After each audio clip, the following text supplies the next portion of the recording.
Hello everyone, I am Alex and I am here to help you today. I know you use this video to fall asleep, so before that, like the video and subscribe to the channel. Also, where are you from and what time are you watching? Now get comfortable and relax.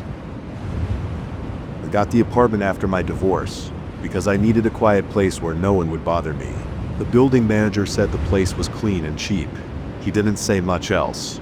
There were a few empty units on my floor. The hallways were dim and the lighting flickered sometimes, but I didn't care. I just wanted somewhere to sleep after work. The first night when I came back late, I smelled old paint and dust. I turned the corner near my door and saw a shape standing in the corridor near the wall across from my door. It was tall, about a head taller than me, and its outline wasn't solid. It didn't have a clear face, just a blurry darkness like a smudged stain on the air. I stopped and stared, holding my keys tight. It raised its arm and pointed at my apartment door. It didn't make any sound. It didn't move closer. I swallowed hard, my throat dry. I could feel my heart beating. I stepped forward slowly, keeping my eyes on it. It stayed still, arm out, finger extended at my door. I tried saying hey, but it didn't react. I fumbled with my keys, got the door open, and stepped inside. I looked back. It was still there. I closed the door hard, locked it, and stood with my back against it, breathing fast. The silence in my place was heavy. When I looked out the peephole, I saw nothing. The corridor was empty. The next day after work, I hesitated before going up the stairs. The building was quiet. I heard no voices or TVs from other apartments. On my floor, I looked around. The corridor lights hummed. When I got near my unit, I saw that shape again. Same spot, same position. My stomach felt tight. I tried stepping closer, but my legs felt heavy. The thing pointed at my door like before. I couldn't see any eyes, but I felt watched. I hurried inside, locked the door, and checked around my apartment. Everything was normal. The bedroom, kitchen, and living room were empty and dull, with just my basic furniture and a small TV. I wanted to forget about it, but I kept thinking about that shape.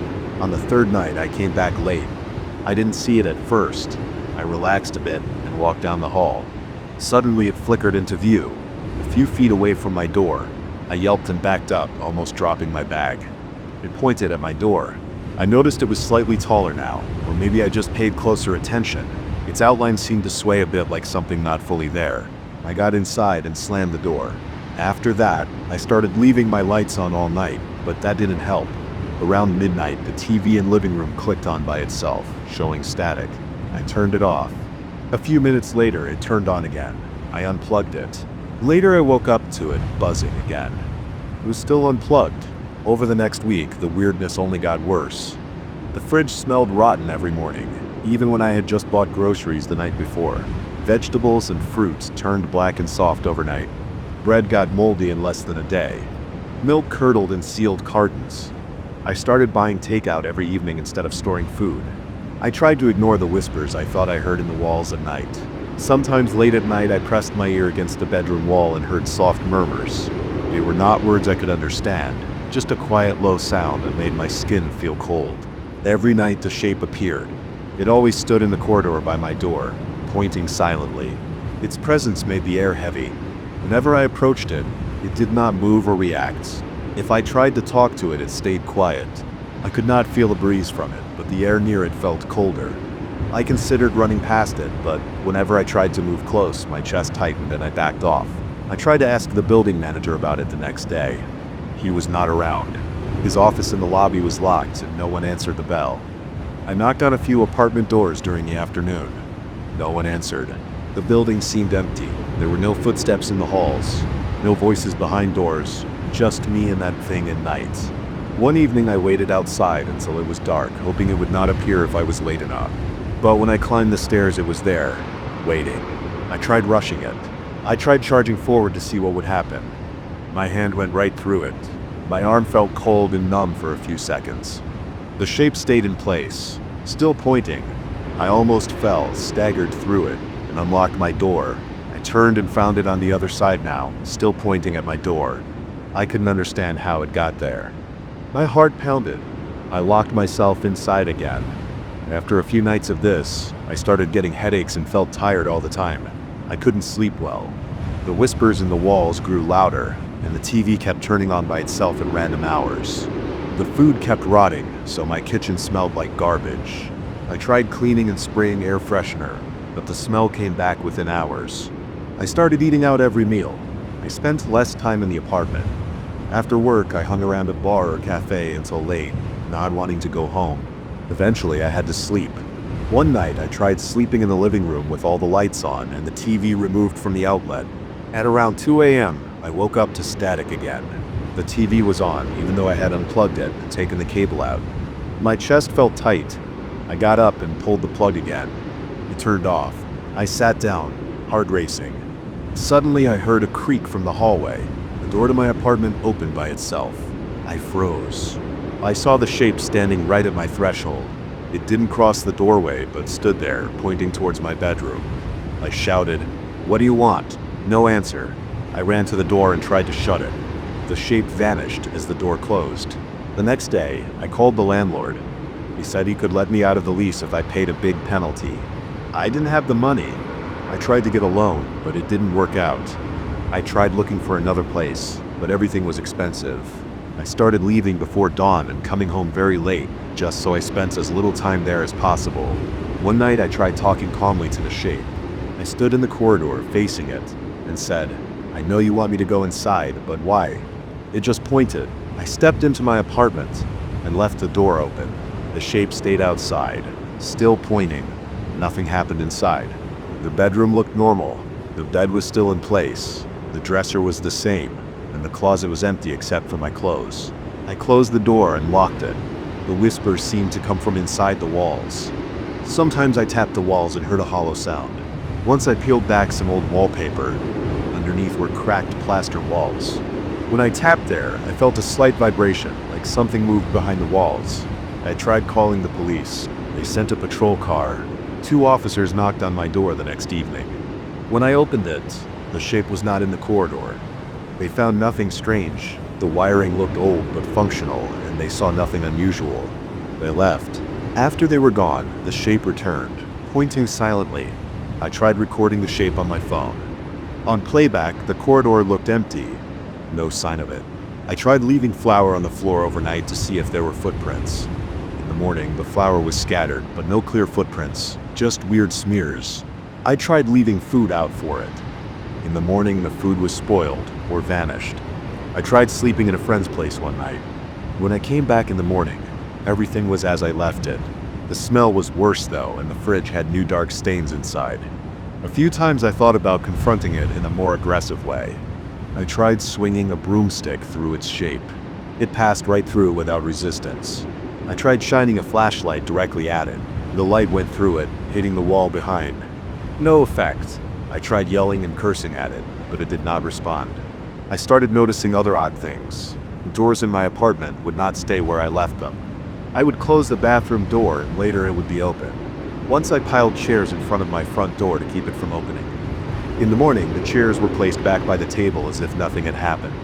Once, I found the TV moved to a different room after I woke up. Another time, I left my phone charging on the coffee table and found it on the kitchen counter instead. Still plugged in somehow. I locked all my windows, but they would be open when I got home. I tried removing light bulbs from lamps, but even with no bulbs, I sometimes saw a faint glow at night. I stopped eating at home completely. The sink water tasted stale, no matter how long I let it run. The bathroom faucet dripped even when closed tightly. The place always smelled old and damp, like a basement. The building was so quiet that every sound I made echoed in the halls. Sometimes I shouted, but got no reply. I tried leaving the apartment door open and walking down the hall to find another tenant. A shape appeared farther down the corridor, always between me and the exit stairs, pointing back towards my unit. If I tried going to the stairs at night, the lights flickered and I found myself back on my floor again. The building felt like a maze after dark. During the day, I could leave normally, but I had to return eventually. I needed my clothes, my possessions, and I had nowhere else to live permanently. I tried calling my ex-wife, but she did not pick up. My friends did not believe me. One friend came over once in the afternoon. He saw nothing strange and left before evening. That night, the shape was there again, pointing. After a while, I stopped trying to talk to it. I just went straight inside without looking. I tried to ignore the spoiled food and static on the TV. I threw the TV out in the trash downstairs. The next night, the TV was back in my living room. I had no idea how. I tried removing everything from my bedroom, leaving it empty except for the bed. It did not help. The presence still pointed at that door, night after night. I tried sleeping in the hallway one night. I sat there with my back against my door, staring at the shape. After a few hours, my eyes got heavy. I heard a distant whisper, felt a chill on my neck, and when I looked again, the shape was closer. I jumped up and rushed inside. I finally decided to leave everything behind. I didn't care about the lease or the penalty. I'd packed a single bag with clothes and left early in the morning when the building doors were normal and the shape was gone. I walked out into the street without looking back. I didn't return. I never picked up my security deposit or any belongings. I let them stay in that place with that silent shape that never said what it wanted. I didn't care. I just left. I still remember the smell of that place. The dry, dusty odor hitting my nose the moment I pushed open that heavy door. The hinges gave a low metal shriek that echoed down the empty halls. Inside, the light was weak. Small lamps on old tables sent shaky beams over shelves coated in grime. Most of the books looked as if they had never left their spots. I saw a few scattered chairs, some missing their cushions, and at least one had a broken leg. I knew I would be alone there. Nobody ever came to that library anymore. That was why I chose it. I was tired of bright rooms and friendly librarians. I wanted to be where nobody would question me, where nobody would stop me from touching every old volume I could find. I was looking for something that I had heard about in passing. An old name, a name that was never spoken out loud anymore. I wanted to confirm it existed. I had nothing else to do, and I hoped I might find something interesting. The stories I researched, old urban legends, half-forgotten rumors, and strange local tales usually turned out to be worthless. But I had a feeling about this one. I don't know why. I just did. The first day I came there, I found only dust and silence. I ran my finger along the shelves. I coughed a bit. I heard my own breathing echo. The old wooden floor creaked under my shoes. I saw nothing else. No visitors, no staff. Only a single old desk near the entrance with a small lamp and a guest book.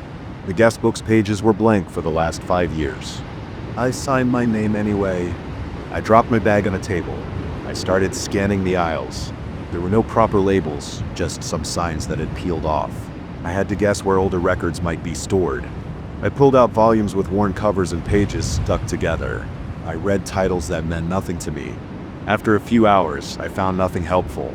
Only old newspapers bound together. I put them back. The place felt cold.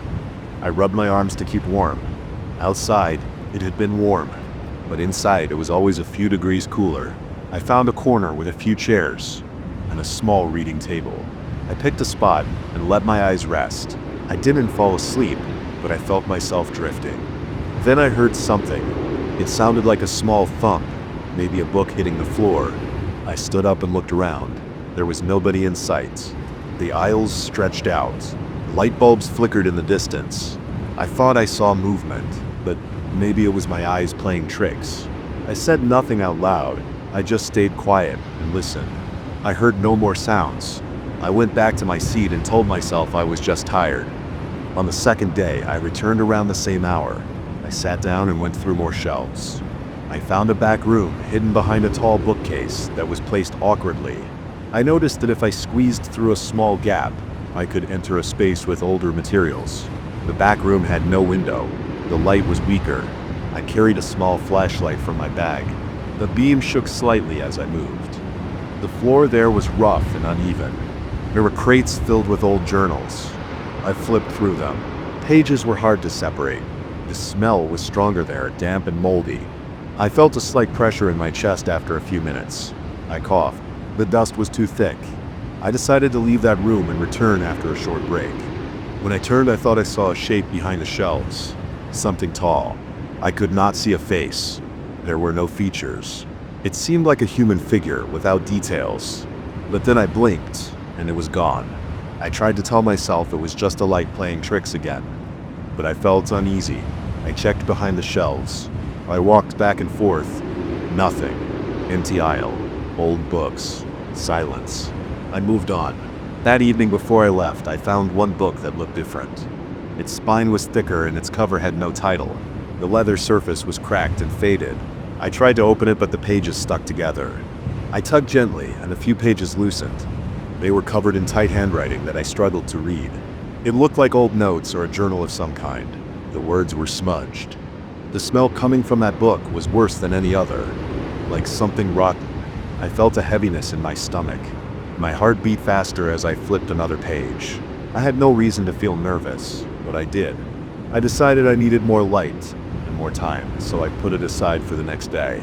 Before leaving, I thought I saw that faceless figure at the end of the aisle again. It stood there, tall and still. Then the lights flickered and vanished. I ran my hand over my face. I was sweating. I left as fast as I could without looking back. On the third day, I felt more determined. I brought a thermos of strong coffee. The front door made the same noise. The hall was empty. The desk lamp was still on, though I had turned it off when I left. I was sure of it. I looked around. Everything else was in place. I picked up the strange book from the previous day. I settled into a table under a lamp and tried to open it again. I got a better look at the handwriting. It listed names, some crossed out, others circled. I saw no dates, no explanations. Just a list of names, one after another. My heart beat faster, I felt tense. I sipped my coffee, it tasted bitter. I flipped deeper into the book. More pages stuck together. I pressed harder. Some pages ripped slightly at the edges. Then I found a page where most names were blotted out with ink. But one name was still visible, almost carved into the page. I tried to read it, but the letters did not form a word I recognized. As I stared, my heart pounded harder. I felt sweat under my shirt. I tried pronouncing it in my head, but the letters felt wrong. Suddenly, I heard a scraping sound behind me. I turned fast. A chair had moved. I was sure it had been pushed in under the table. Now it stood a few inches away. There was no breeze, no one else here. I felt my legs shaking a bit. I walked around the table, touched the chair. It felt cold. The whole place felt colder now. I rubbed my arms. I got back to the book and kept going. That same day, I returned to the back room. I wanted to see if I could find more about that strange name. In the back room, I searched the crates again. This time I heard breathing, slow and steady. It didn't match my own breathing. I froze and listened. The sound came from behind a tall bookshelf. I tried to look between the cracks. I saw a space there too dark to make out details. My flashlight flickered. I tapped it. The breathing stopped. I stood still for at least a minute. Nothing moved. I heard only my own heart. I decided to leave. As I turned, I felt a pressure on my shoulders. My shoulders felt heavier, as if someone pushed down on them. I spun around, but there was no one. I breathed faster. The pressure faded. I told myself I was just tired and tense. I left the back room. Outside in the main hall, I flipped more pages of that book. I saw that same strange name repeated at the bottom of the page. The handwriting looked shaky, as if the writer had pressed too hard. When I focused on it, I felt a chill run down my arms. I heard a soft creak behind me. I turned slowly. The figure stood there, at the end of the aisle. It had no face, just a blank surface where a face should be. It wore a long coat or maybe a robe. I couldn't tell. The light was poor, and I couldn't see eyes, nose, mouth, just a blank surface. My heart pounded so hard it felt in my throat. My hands shook. I tried to speak, but nothing came out. I took a step forward. The figure didn't move. I blinked, and it was gone. I paced around the library. I didn't want to leave yet. I wanted to find out what was behind this strange feeling. I opened another book. This one had stories about local legends, mostly short entries about ghosts, strange lights in old buildings, rumors of hidden rooms. Nothing interesting. Nothing about that name. My stomach growled. I realized I hadn't eaten. I drank some coffee, but it was cold and stale now. The taste made me gag. I put the thermos away and tried to refocus. I spent a few hours searching random shelves. The place was so quiet that my ears rang. Sometimes I thought I heard soft footsteps behind me, but I never saw anyone. Once I felt the hair in my arm stand up. A rush of cold air passed by, strong enough to move a few pages of an open book. I turned in circles trying to find a source of wind. There were no open windows, no open doors. The old lamp swayed slightly. I tried not to panic, but I felt sweat on my back. My heart kept racing whenever I thought of that name in the book. I couldn't even say it in my mind. It felt wrong. At some point, I found a note tucked inside a dictionary. It was a handwritten slip of paper with a warning. Do not speak the name in the old book. Do not try to pronounce it. Leave this place. My heart skipped a beat. I felt my throat tighten. I wanted to leave then, but I felt drawn back to that table with the old book. I took the note and shoved it into my pocket. I walked slowly toward the table, trying to keep my breathing steady. My legs felt weak, and my shoulders felt heavy again. I rubbed them, but there was no relief. It felt like someone's hands pressing down. When I reached the table, the old book lay open on the same page. The name was there, dark and uneven. I leaned down and looked closely at it. As I did, I felt a strange heat in my chest. My hands trembled. I touched the page gently. It felt damp, as if the page had absorbed sweat or moisture from the air. I tried to flip the page, but it stuck. I tugged harder. The page tore slightly, revealing something written on the back. I tried to read it, but the letters made no sense. I heard a faint scraping sound. I looked around. Nothing. The figure was not visible. I felt alone, but not comfortable. I felt watched. Time passed slowly. I noticed the lamps growing dimmer. I checked my watch, but it had stopped working. I tapped it, still dead. I had no idea how long I had been there. I wanted to get out, but I also wanted an answer. I thought maybe if I wrote the name down separately and took it outside, I could research it. I pulled a small notebook from my bag. I tried to copy the letters of the name, but my hand shook too much. I wrote something down, but the letters looked distorted. As I tried again, I felt that same pressure on my shoulders. I stood up straight and looked around, nothing there. I clenched my jaw. I tried to breathe slowly, but I was panting. I decided to just leave. I closed the old book. As I did, I heard a muffled sound, like a distant moan. I looked in every direction. The library was empty. The desk lamp still glowed weakly. I started walking toward the door. My footsteps sounded loud. Halfway there, I saw movement at the end of an aisle. The figure stood there again. No face, just a blank oval. I stopped, my heart hammered. I gripped my bag tight. The figure stepped back, disappearing behind a shelf. I rushed forward, determined to confront it. I turned the corner, but there was no one. I found nothing but old books, a broom and some empty crates. I scanned the floor, dust everywhere, no footprints. I backed away slowly. My head ached. I reached the door. I tried the handle. It stuck. I pulled harder. It felt jammed. My heart sped up again. I looked over my shoulder. The lamps flickered. I heard a whisper. It sounded like my own name, but I could not be sure. I yanked the door handle with more force. The door opened slowly. I stepped into the hall. The air outside the main room felt less heavy, but still stale. I followed the corridor until I reached the exit. It opened without trouble. I went outside. It was late afternoon, I think. The light was gray. The street was empty. I breathed in and out. Fresh air felt good on my face. My heart slowed down a bit. I walked a few blocks, then stopped at a bench. I sat there and tried to calm down. I opened my bag to check my notes. The slip of paper with the warning was there. The notebook page with the attempted copy of the name looked messy. The letters seemed to have changed shape. I couldn't explain it. My hands were still shaky. I realized I had left the old book inside. I wondered if I should go back and try again. But as I sat there, I felt that same weight on my shoulders. Even in the open air, I looked around. Nobody was watching me.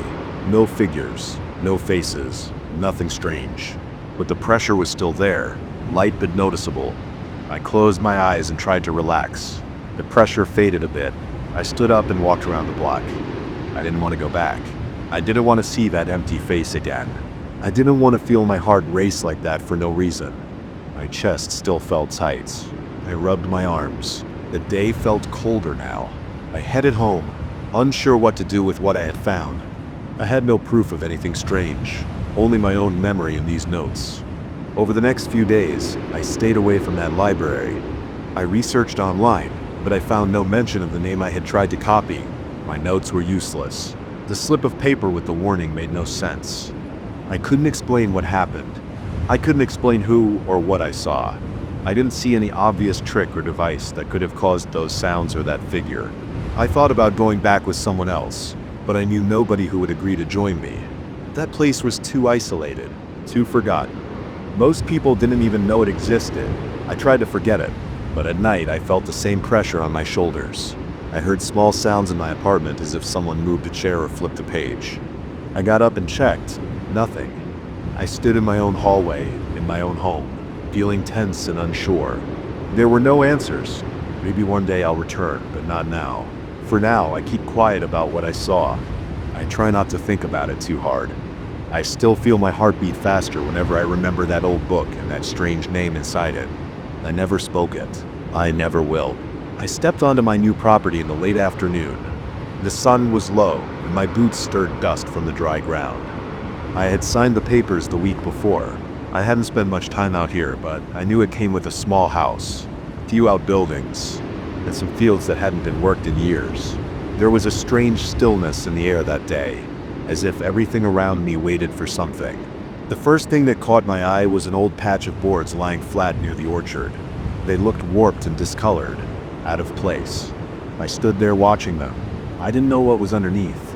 I was curious, and I felt a need to pull those boards away and see what was there. I approached the boards with slow steps. They were damp in some spots, brittle in others. I could smell old wood and dirt. I crouched down and gripped one board at a time, pulling until the nails squeaked and popped loose. I set them aside. I uncovered a dark hole in the ground. It was a well. It had a round, crumbling stone lining. It smelled of stale air. I leaned forward and looked inside. I couldn't see the bottom. It was dark. The sunlight didn't seem to penetrate more than a few inches. I tried to listen. I heard a faint dripping sound that echoed deep below. My mouth felt dry. I swallowed and leaned closer, resting a hand on the rough stone. Then I heard it, a voice calling my name from inside the darkness. It was low, rough, and had a strange metallic tone to it. My name, spoken slowly as if testing it. I jerked back and stood up straight, breathing hard. I looked around. There was no one nearby. I was alone. The sound had definitely come from inside the well. I wiped sweat from my forehead. My heart was beating fast. I looked back down into the hole, but I couldn't see anything, just blackness. I cleared my throat and spoke my name out loud, repeating it as if to confirm what I'd heard. Then the voice spoke again. It sounded closer this time, but still invisible. It asked me simple things at first. It said it knew who I was. It said it knew I had just taken possession of the property. It asked why I had decided to come out here alone. I just stood there. I didn't answer. I wanted to understand what was happening. I couldn't see a shape or a form down there, just darkness. My muscles felt tight, and my shoulders hurt because I was tense. I moved back a few steps and picked up a flashlight from my tool bag near the house's back porch. When I returned, the voice was silent. I knelt at the edge and shined the flashlight down. The beam stopped a short way in, swallowed by the darkness. I saw old stones on a damp interior surface. I heard water dripping. I smelled old moss and dirt, but I saw no movement, no figure.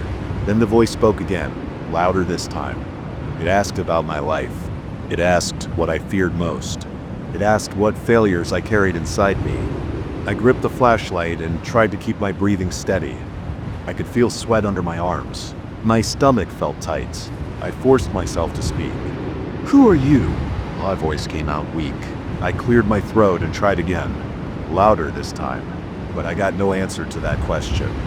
Instead, it asked me about a job I had lost years ago. It mentioned the year it happened and the reason I left that job. It said I hadn't told anyone the full truth. I felt lightheaded. I hadn't told anyone because I was ashamed. How did this voice know? I kept shining the light down, focusing on a patch of green algae on the stones. My hands felt shaky. I didn't understand what was happening. The voice had a dry, scraping quality to it, like metal tools dragged over stone. It never raised its pitch much. Instead, it just kept pushing at me, asking more questions. It listed events in my life. It said my name again. It asked if I was afraid. I stood up and backed away from the well. I looked around.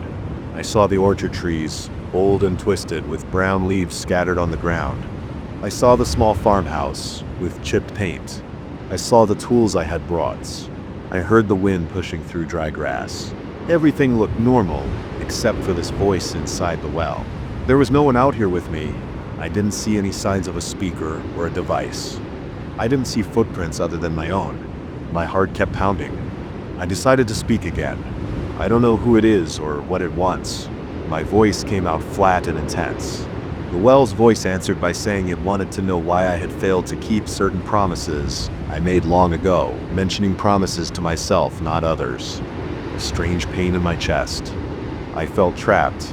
I tried to stay calm, stepped forward again, and leaned my upper body over the well, shining the flashlight in short, careful movements.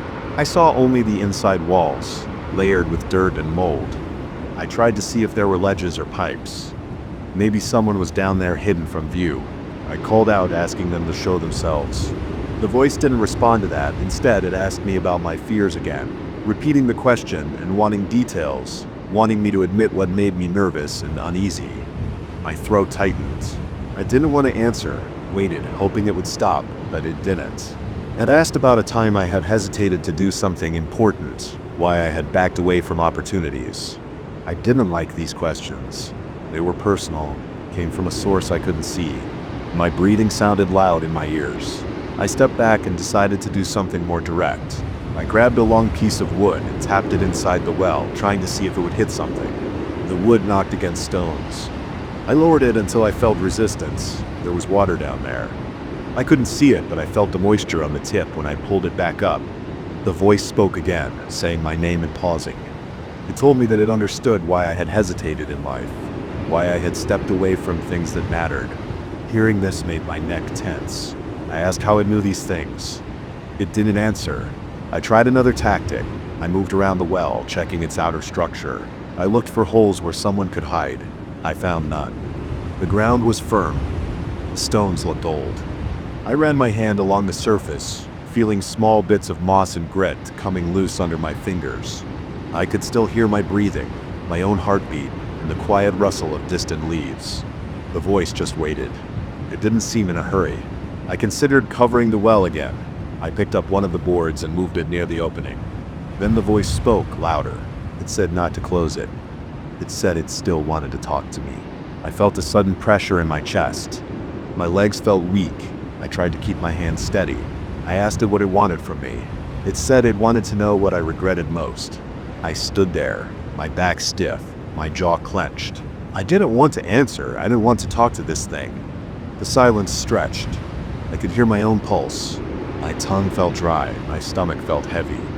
I lifted the flashlight and shone it around me, searching the ground, the trees, anything. I saw only my own property, no sign of anyone else. I knelt again at the edge of the well, peered inside. Nothing but blackness. I felt a strange pull. My legs trembled. I thought about lowering a rope and climbing down. I wanted to see what was in there. I wanted to understand this. My hands shook when I imagined going down. It didn't feel safe. The voice waited, silent and patient. I decided to go get a rope and a stronger flashlight from the house. I tried to act calm, walking away without rushing. The wind felt cold on my face. My skin tingled. Inside the small house, I found an old rope coiled in a corner. I tested its strength by pulling hard. It held. I took a larger flashlight, the kind with a stronger beam. I returned to the well. The boards were still off. I could see the open hole. I listened. There was no voice. I tied the rope to a nearby post and tested it. I shone the stronger flashlight down. I saw slimy stones, maybe a bit deeper this time, but still no bottom. The beam faded into darkness. I heard faint dripping sounds again. The smell of damp earth was strong. Then the voice returned. It said my name again. It wanted to know why I was interested in going down there. It said I had nothing to gain. I swallowed hard and said I wanted to see who I was talking to. It laughed. It was a short, rough sound. It wasn't loud, but it had a scraping quality that made my skin prickle. I asked what it was. It didn't answer that. Instead, it asked if I thought I deserved this property. It asked if I thought I had earned anything in life. It kept asking about my failures, never about my successes. It asked how I felt about leaving my old life behind. I clenched my jaw and ignored the questions. I tried to lower the flashlight on the rope, but as soon as I lowered it more than a couple of feet, I heard a scraping sound on the stone. I pulled it back up and saw fresh scratch marks on the flashlight's metal casing. My chest tightened. Something down there had touched the flashlight. I stepped back quickly, my legs shaking. My heart thumped. I stared into that black gap. Sweat ran down my back. I wiped my face. I didn't want to go down there anymore. Whatever was inside that well had touched my flashlight. It had reached out, or it had something inside that could scrape metal. I felt panic rising. I tried to stay calm. I took slow breaths. I asked the voice what it wanted from me. It repeated its questions. My fears, my regrets, my failures. It wouldn't stop. I covered my ears, but that did nothing because the voice didn't sound like it traveled through normal space. It was there at the edge of my hearing, no matter how I covered my ears. I backed away step by step. The voice didn't get quieter. I moved farther and still it spoke at the same volume. It said my name again and asked me what I was afraid of right now. My throat felt tight. I tried to speak, but only a croak came out. I forced words out. I said I didn't know what it was, and I didn't like this. I said I wanted it to leave me alone. It didn't react.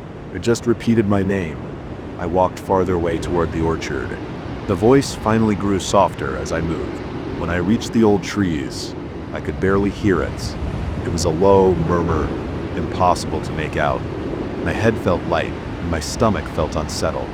I stood there, looking at my own house, my land, the dry grass, and the sky. Everything looked normal, but I knew that hole was waiting for me behind the boards. I waited a few minutes. I caught my breath and calmed down a bit. Then I forced myself to go back. I approached the well slowly, gripping a hammer in one hand. I had no plan, but holding something heavy made me feel a little safer. The voice was silent as I approached.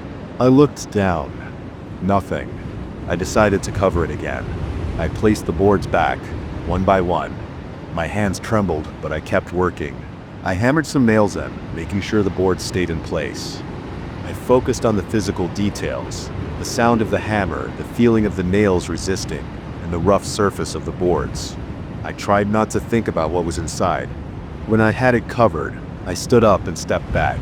I listened, no voice, just the sound of wind and my own breathing. My arms felt heavy, my back ached, and I wiped sweat from my forehead. My eyes stung. I looked around at my property. It looked the same, but now I knew there was something under those boards. Something that spoke and asked questions it shouldn't know to ask. Something that scraped metal tools and made my skin crawl. I turned and walked toward the house. I decided not to remove those boards again. I didn't want to hear that voice. I didn't want to know how it knew my name or my past. I wanted to forget the sound of its rough metallic words. I felt uneasy, but I kept walking. The boards were in place. The well was sealed. I was done for the day. Inside the house, I locked the door and set the flashlight on the table, looking at the shallow scratch marks on it. They were clear, and I remembered the scraping sound. My neck muscles tightened as I felt the memory take hold. I knew I would have trouble sleeping that night. I had come here to start a new life and have some peace, but now this memory was stuck in my head. I leaned against the wall and listened to the silence, just my breath and the creaking boards under my feet.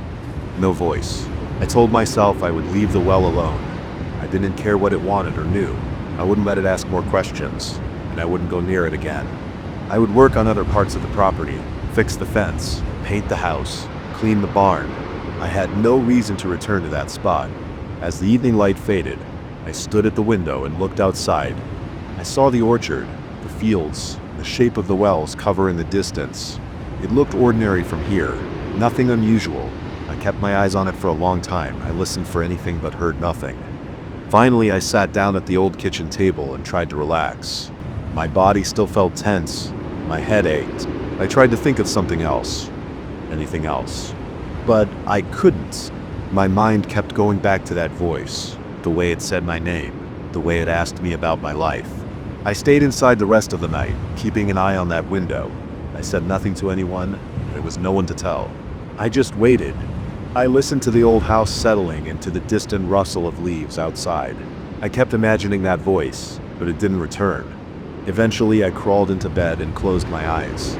When I woke up, I decided I would leave the well sealed and ignore it. I had no other plan. I just wanted to live here quietly and not think about that hole in the ground. I placed the mirror in the corner of my living room around noon.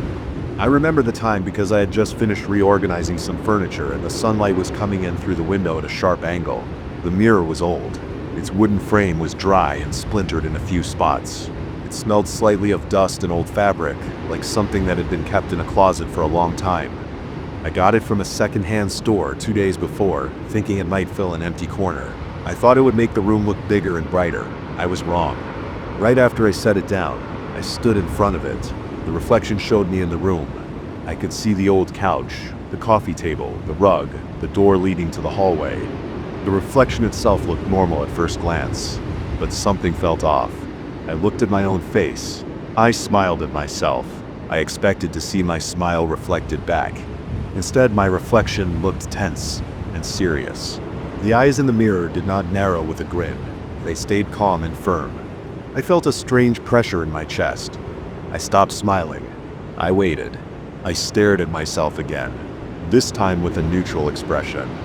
Then my reflection's lips curled up slightly, like it was smiling at me, but in a quiet, controlled way. I raised my eyebrows. My reflection did not. I clenched my jaw. My reflection's jaw stayed relaxed. I felt my back tense. My arms felt stiff at my sides. I tried another expression, something simple. I lifted one corner of my mouth, expecting my reflection to do the same. Nothing. I took a step closer. My reflection did not take that step. It stayed where it was, as if the mirror was not reflecting my current position, but was stuck in some previous moments. I leaned in until my face was only a few inches from the glass. I could see small scratches on the mirror's surface. My eyes darted around, looking at my reflection's eyes. They were looking straight at me, matching my gaze. I noticed a faint flicker in my reflection's eyelid. I blinked. My reflection did not blink. I felt my stomach tighten. There was no reason for a reflection to behave like that. I reached out slowly and touched the mirror's surface with my index finger. The glass was cool and smooth. My reflection touched it too. At the exact same time, fingertips aligning perfectly, as if mocking me. But when I pulled my hand away, I noticed that my reflection's expression changed again on its own. It looked amused. I wasn't amused. I felt a dry swallow in my throat. I left the room and came back a few minutes later. I hoped that maybe my mind had played a trick on me. Sometimes the brain does strange things when you are tired or distracted. But when I entered the living room again, the reflection was still off. I stood perfectly still in front of the mirror. I didn't move my face. The reflection's face changed slightly. The corners of its mouth turned down, as if it were testing me, waiting to see if I would react. I raised my right hand suddenly to see if the reflection lagged. This time it raised its left hand, not its right, like it was a person on the other side copying me with the delay in making small changes. I let out a sharp breath and felt sweat on the back of my neck. I tried speaking. I said something quiet, just testing. The reflection opened its mouth when I stopped speaking as if it were going to say something, but I heard nothing. I placed my hand on my chest, feeling my heart rate increase. I could hear my own heartbeat in my ears. I tried to ignore it for a while. I sat down on the couch, positioned so I could still see the mirror from the side. I looked at it out of the corner of my eye. The reflection was still facing me. It should have shown me in profile from that angle, but it looked head-on as if it had turned to face me. I stood up again and approached it. I lifted my arms and rotated my shoulders, seeing if the reflection followed. It did not. The reflection remained still. After a moment, the reflection lifted its own hand and pointed toward the wall behind me. I turned and saw nothing unusual, just a plain wall with white paint. I turned back to the mirror. The reflection repeated the gesture. It pointed to the same spot on the wall about shoulder height. It kept pointing, not moving its face. Eyes fixed on me. I went to the spot on the wall, touched the paint. It felt normal. I tapped it with my fingernail. Solid drywall underneath. I looked back at the mirror. The reflection nodded slowly, then went still again. I turned back to the wall and pressed harder with my fingertip. After a few seconds, I felt a slight unevenness in the paint. There was a tiny bump, like a small area where the paint had covered something beneath. I scraped it lightly with my nail. A bit of paint chipped off. I saw a faint line beneath, like something drawn on the wall before it was painted over. I decided to get a flathead screwdriver from the kitchen drawer. I came back and started to scratch the wall more thoroughly. Paint flakes fell onto the baseboard and floor. After a few minutes, I exposed a small patch of strange symbols. They looked carved into the wall's surface. They were not letters that I recognized. The lines and curves, small and sharp, were arranged in rows. Some were connected by thin lines. I kept scraping, widening the area. The more I uncovered, the more complicated the patterns became. In some places, I found shallow carvings of twisted faces or bodies with too many limbs.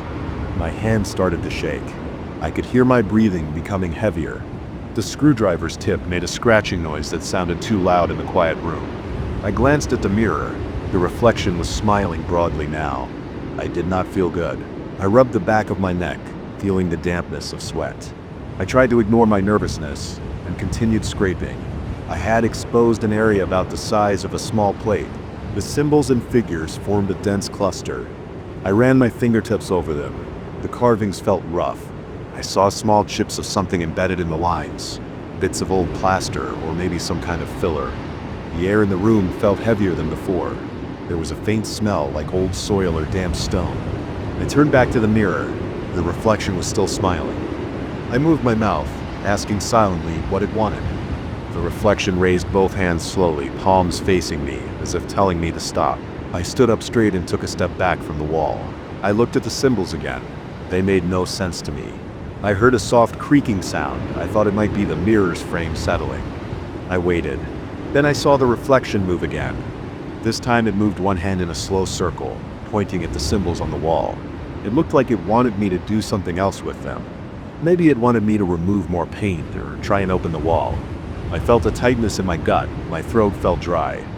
I did not like the idea of making a hole in my own wall, but I also did not like the idea of ignoring the mirror.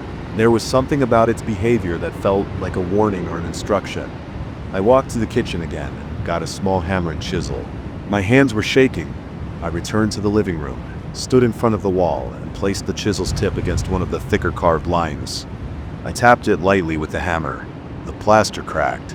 I chipped away a small chunk. Behind it, I saw darker material, maybe older plaster or wood. I kept working carefully, trying not to cause too much damage. I felt sweat trickle down my temples. Every sound seemed loud. The tapping of the hammer, the crackling of plaster, my breathing. I glanced over my shoulder at the mirror. The reflection was watching closely, its head tilted slightly. As I made a hole large enough to peer through, I noticed more symbols carved into something beneath the plaster layer. It looked like older wood paneling. I could see faint lines that might have been drawn or burned into the surface. I pressed my face close and tried to see inside the hole, shining a flashlight I had taken from a drawer earlier. The beam showed a gap behind the wall. The space inside looked empty, just a hollow area with bits of insulation and old wood beams. But on one beam, I saw another set of these strange symbols scratched into the wood grain. They were smaller and fainter. My stomach clenched again. I turned back to the mirror. The reflection stared at me. I noticed my own face looked pale. The reflection, however, looked calm. I realized I had not seen the reflection display fear or confusion. It only displayed what seemed like deliberate expressions, as if controlled by someone else. I rubbed the side of my face with my hand. My jaw felt stiff. I tried speaking again, asking, "What do you want?" I said it out loud this time. The reflection did not speak. It pressed one finger to its lips as if telling me to be quiet. I shut my mouth. I could feel my pulse in my throat. I had no idea what these symbols meant. I felt a desire to cover them back up, to patch the wall and ignore this whole situation. But something about the reflection's insistence made me continue. I widened the hole in the wall and reached inside, feeling the rough surface of the wooden beam. My fingertips traced the carved lines. They were not smooth. They felt irregular, as if carved with a dull knife. I wondered who did this, and why. I felt a slight vibration in my fingertips. It could have been my nerves. I pulled my hand out and flexed my fingers. They felt stiff. I turned back to the mirror and stood in front of it. I tried to match the reflection's expression. I kept my face neutral. The reflection frowned. I frowned. The reflection's frown deepened. I tried smiling. The reflection's face hardened. It seemed to resist any attempt to synchronize with me.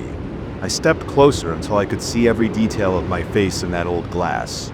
My pores, my stubble, a small scar above my eyebrow. The reflection showed them all, but it moved when I did not. I lifted my left hand slowly. The reflection lifted its right hand, mirroring me but reversed, as if it were another person standing opposite me rather than a reflection. I stood there for a long moment, just breathing and watching. The smell in the room grew stronger. It smelled like old wet wood. I looked at the wall again. The hole I made exposed layers of material inside. I noticed some kind of old paint or stain on the inner beam. It was darker than the outer plaster. The symbols inside looked similar to the ones I had uncovered on the surface.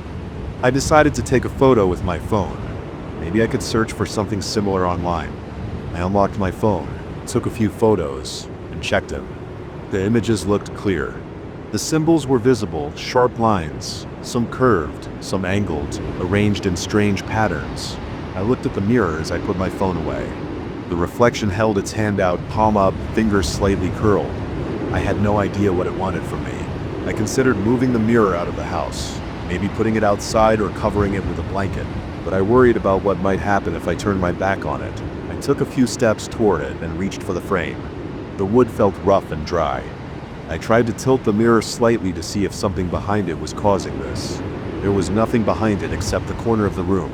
The reflection watched me, its eyes tracking my every movement. I felt a sudden wave of fatigue. My shoulders ached. My legs felt heavy.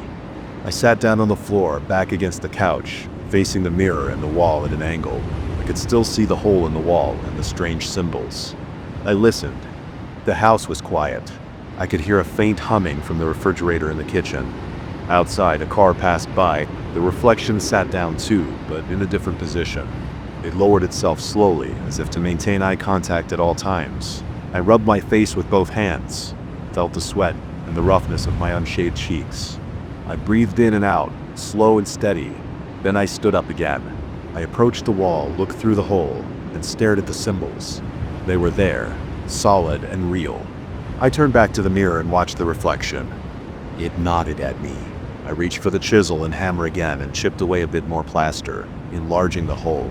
My hand slipped at one point, and I scraped my knuckles against the wall, causing a brief sting and a thin line of blood. I wiped it on my pants. The reflection watched me. I saw a slight narrowing of its eyes, as if it was interested in my reaction. I took a deep breath and shoved my hand deeper into the hole. I felt along the beam. There were more carvings, extending up and down. I couldn't reach far enough to see them all. I pulled my hand out and wiped dust off my fingers. I checked the mirror again. The reflection tilted its head, then pointed to the symbols I had uncovered. I said, "I don't understand." My voice sounded small in the quiet room. The reflection opened its mouth slightly, then closed it. It pressed its palm flat against the glass on its side. I pressed my palm against the glass on my side. The surface felt cold. I pushed a bit. The mirror did not move. The reflection's eyes locked onto mine. I stepped away from the mirror and leaned against the wall near the hole. I could feel my heart beating. I thought about covering everything up, putting the mirror back in that secondhand store, painting over the hole. But I also knew I couldn't pretend this never happened. The reflection acted like it wanted to guide me, to show me these symbols. But I had no clue what to do next. I stood there shifting my weight from one foot to the other, picking paint flakes off my shirt. I watched the reflection carefully. It stayed in its position, looking straight at me. I couldn't hear anything unusual. I felt no sudden changes in temperature, except for a slight coolness near the hole. I wondered if there was a draft coming from inside the wall. I reached in again, feeling around for any gaps. I felt only wood and some old insulation. I pulled my hand out once more. The reflection made a small nodding motion, as if acknowledging my attempt. I approached the mirror again. I stood directly in front of it and raised my hand slowly, aiming to move exactly as the reflection should. I lifted my hand, fingers spread. The reflection lifted its hand, fingers spread, but a second later and slightly off. We stood face to face. I watched its eyes. They seemed alert and aware, not glassy or dull. I lowered my hand. It lowered its hand. I raised my eyebrows. It kept its face neutral. I glanced at the hole in the wall behind me, the uncovered symbols, the strange figures, the rough carvings. I considered calling someone, but I felt uneasy about that idea. I didn't want anyone to see me like this, nervous and confused. I also didn't want to explain the mirror's strange behavior. I paced around the room a few times, checking the mirror occasionally. Each time I looked, the reflection's expression changed slightly. Sometimes it looked curious, other times it looked impatient. I tried to ignore my anxiety. I tried to focus on something normal, like rearranging the tools I had used, but nothing felt normal anymore. As evening approached, I noticed the lights in the room change. The reflection grew dimmer as the sun lowered outside. I turned on a floor lamp. Its light cast a bright spot on one side of the mirror's frame. The reflection seemed unaffected by the lighting, maintaining its odd behavior. I decided to pause any further exploration of the wall. I didn't want to cause more damage or find something worse. For now, I just stood there watching the mirror, the reflection, and the symbols on the wall behind me, unsure what to do next, unsure why any of this was happening. I woke up around 2 in the morning because my throat felt dry. I got out of bed, rubbed my eyes, and walked down the short hallway to the bathroom. I just wanted a drink of water and maybe to splash some water on my face. But when I got to the bathroom door, I saw something strange. There were these wet footprints on the floor. They were small, like from a person with narrow feet, but I knew I hadn't walked through any water, and there was no reason for anyone else to be in my place. I stood there looking at them. They started in front of the sink and led toward the bathtub. The bathroom window was shut, and the door was closed behind me. There was no trail coming in from outside or from the hallway. The footprints just started there, right in front of the sink. I could see the faint reflection of the overhead light on the wet spots. I felt nervous right away. I took a few steps forward, careful not to step on them. I held my breath and listened. At first, I didn't hear anything. The night was silent. The hallway behind me was dark. I leaned over, looked down at the footprints, and noticed they ended at the edge of the bathtub. I expected to see something inside the tub, maybe water dripping, but it was dry. Nothing moved. I turned around, tried to see if maybe I had made them without noticing, but my feet were dry and I hadn't stepped in water. I felt a light sweat on the back of my neck. I got a cup of water from the sink, drank it fast, and left. I went back to bed and tried to forget about it. The next night I woke up around the same time. My throat felt dry again. I don't usually get so thirsty at night, but I told myself it was just bad luck, or maybe I had too much salt at dinner. I walked to the bathroom and froze at the doorway. The footprints were there again, wet, shining under the dim bathroom lights. This time they faced a different direction. They still started in front of the sink and ended near the bathtub, but their angle was different. It looked like whoever made them had turned slightly before stepping toward the tub. Again, I listened. This time, I heard a very low sound. It was like a humming or a low singing coming from inside the bathroom, but I couldn't pin down the direction. I stood still and felt a chill on my back. It got colder and I felt my skin tighten. I felt my heart beat faster. I leaned closer to the sink, reached out, and touched the porcelain surface. It was dry. I ran my finger over the tiles on the floor. They were dry except for the footprints.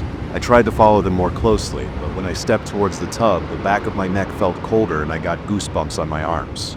The sound got louder and my stomach tightened. I backed out and returned to my bedroom.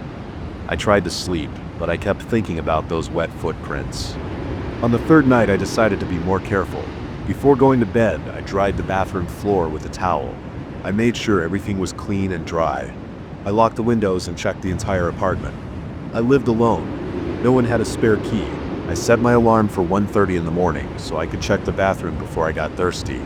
The alarm woke me up, and I crept down the hallway without turning on any lights. I flicked on the bathroom light and saw the footprints again, wet and shining, standing out on the dry floor. I bent down and touched one with my fingertip. It was cold, like water that had been sitting for a while. I rubbed my fingers together. I could feel moisture. I smelled my fingers. They smelled like plain water, no odor, no chemicals, nothing strange. I touched my forearm and noticed my arm hairs were standing up. I listened and heard the low humming sound again, quieter this time, but steady. It was a single tone, not a melody, just a quiet voice somewhere in the air. I leaned towards the bathtub. The humming got louder. My throat felt tight. I forced myself to reach over and open the shower curtain. The tub was empty and dry. I shone my phone's flashlight on every corner. Nothing moved. Footprints remained behind me, just sitting there. I turned back and noticed something else. There were fewer footprints than the night before, and they formed a slight curve. They weren't just random.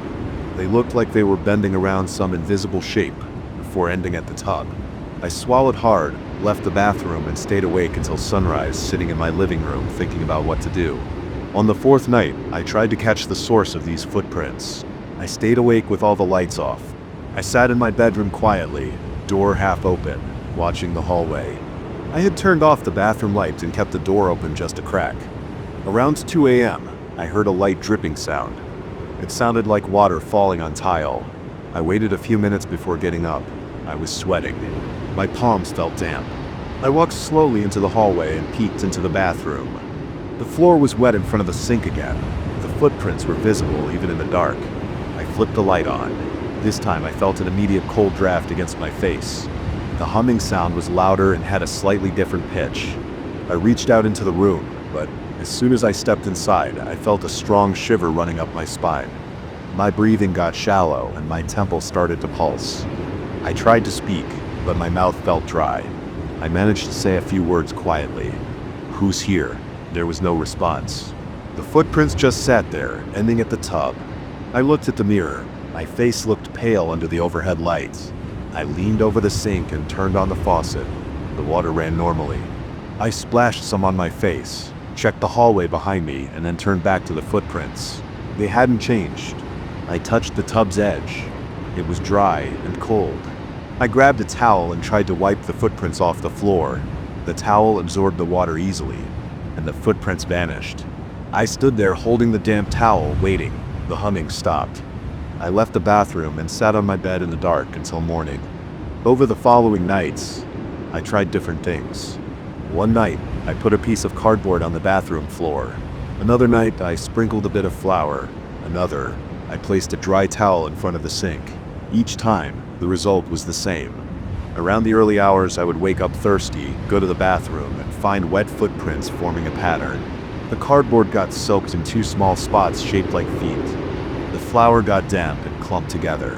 The towel ended up with wet marks in the shape of footprints. Every time they led from the front of the sink to the tub, they never passed through the door, nor did they come from the hallway. It was as if they formed out of thin air. As the nights went on, I noticed that the footprints changed direction slightly each time. Sometimes they angled left, sometimes right, sometimes they curved around and approached the tub from a different side. I wrote down the patterns, hoping to find some logic. I drew sketches of the bathroom floor and marked where I found each footprint. After a week, I had several pages of notes. The patterns never repeated exactly. They formed shapes I couldn't recognize. I felt frustrated and tired.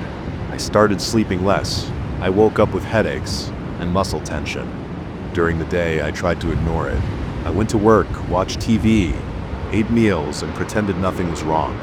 But at night, I felt nervous before going to sleep. My throat kept aching dry at odd hours, forcing me to face those wet marks. I tried calling a friend, but I didn't know how to explain this without sounding strange. They said I was having weird plumbing issues, maybe a leak. My friend suggested checking the pipes, or calling a plumber. I checked the pipes myself during the day. Everything was fine. The sink, the bathtub, and the toilet were all working normally. No leaks, no moisture collecting anywhere. I even inspected the ceiling and walls. Nothing. One night I decided to confront it again. I set an alarm for just before 2 in the morning. When it went off, I turned on every light in my apartment. I made sure the bathroom light was on and walked in with a camera on my phone ready to record video.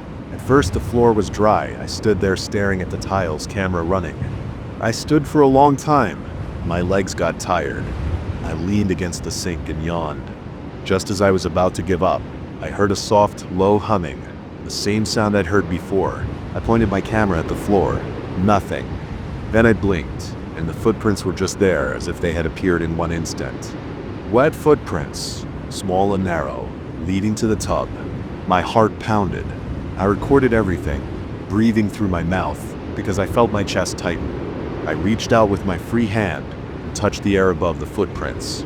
The air was cold, like a draft. The humming grew louder. I looked at the mirror, then at the ceiling. I saw nothing. I tried to speak again. "Is someone here?" My voice shook. There was no answer. The humming didn't stop. I could feel my hair standing up on my arms. I leaned forward, holding my phone low, trying to capture every detail. The footprints glistened under the bright light. I stepped closer, felt that familiar chill down my spine, and stopped. I reached toward the tub. As soon as I got close to it, the humming sound intensified. It made my ears ring a little. I stepped back, and it faded. I approached again. The humming grew stronger. I pointed the camera into the tub, which was dry and empty. I stuck my hand inside the tub and felt nothing but cold porcelain. My heart was racing. My breathing was fast. I pulled back and moved the camera around the bathroom. Then down at my feet. My feet left no footprints. Only those strange wet prints remained. I took a few steps back and left the bathroom, still recording. I went to the living room and sat down on the couch. I zoomed in on the video, playing it back. The footprints were clear. I paused the video several times, trying to see if something else was there. Just the prints in the tub. I turned the volume all the way up and listened to the humming on the recording. I could hear it, that low tone, but nothing else. I tried analyzing the pattern of footprints again. This time they formed almost a half circle before ending at the tub. Over the next few nights I kept recording and taking notes. The pattern changed each night. Sometimes the footprints formed a curve, sometimes a zigzag, sometimes almost a straight line. They always started at the sink and ended at the tub. They never crossed the doorway. They never extended beyond the tub. I tried touching the bathtub drain, checking if maybe it was damp or if moisture was creeping up from the pipes. Nothing made sense. The water in the sink worked fine. The drain was clean and everything looked normal by daylight. I began to dread the nights. I would lie in bed, staring at the ceiling, waiting for the alarm to ring, knowing I would find those footprints again. My hands would tremble as I reached for the bathroom light switch. My mouth would go dry even without me getting thirsty. My back would tense up and my shoulders would ache. I tried wearing heavier clothes, thinking maybe the chill was just my imagination, but I still felt cold whenever I got close to those footprints. After a while, I stopped trying to talk to whatever was causing this. It never responded. It never left anything but those footprints and the humming sound. It never appeared anywhere else in the apartment, except for the bathroom, only at that time of night. I tried staying out of the bathroom altogether, but my thirst would force me back. I tried ignoring the footprints and just getting water quickly, but they would still be there, no matter what. If I turned the light off and came back, they would appear again. If I left a towel on the floor, it would get wet footprints as well. No matter what I did, they always formed. They never vanished on their own. They stayed until I wiped them up like a silent sign that something was there. As weeks passed, I noticed my nerves were wearing thin.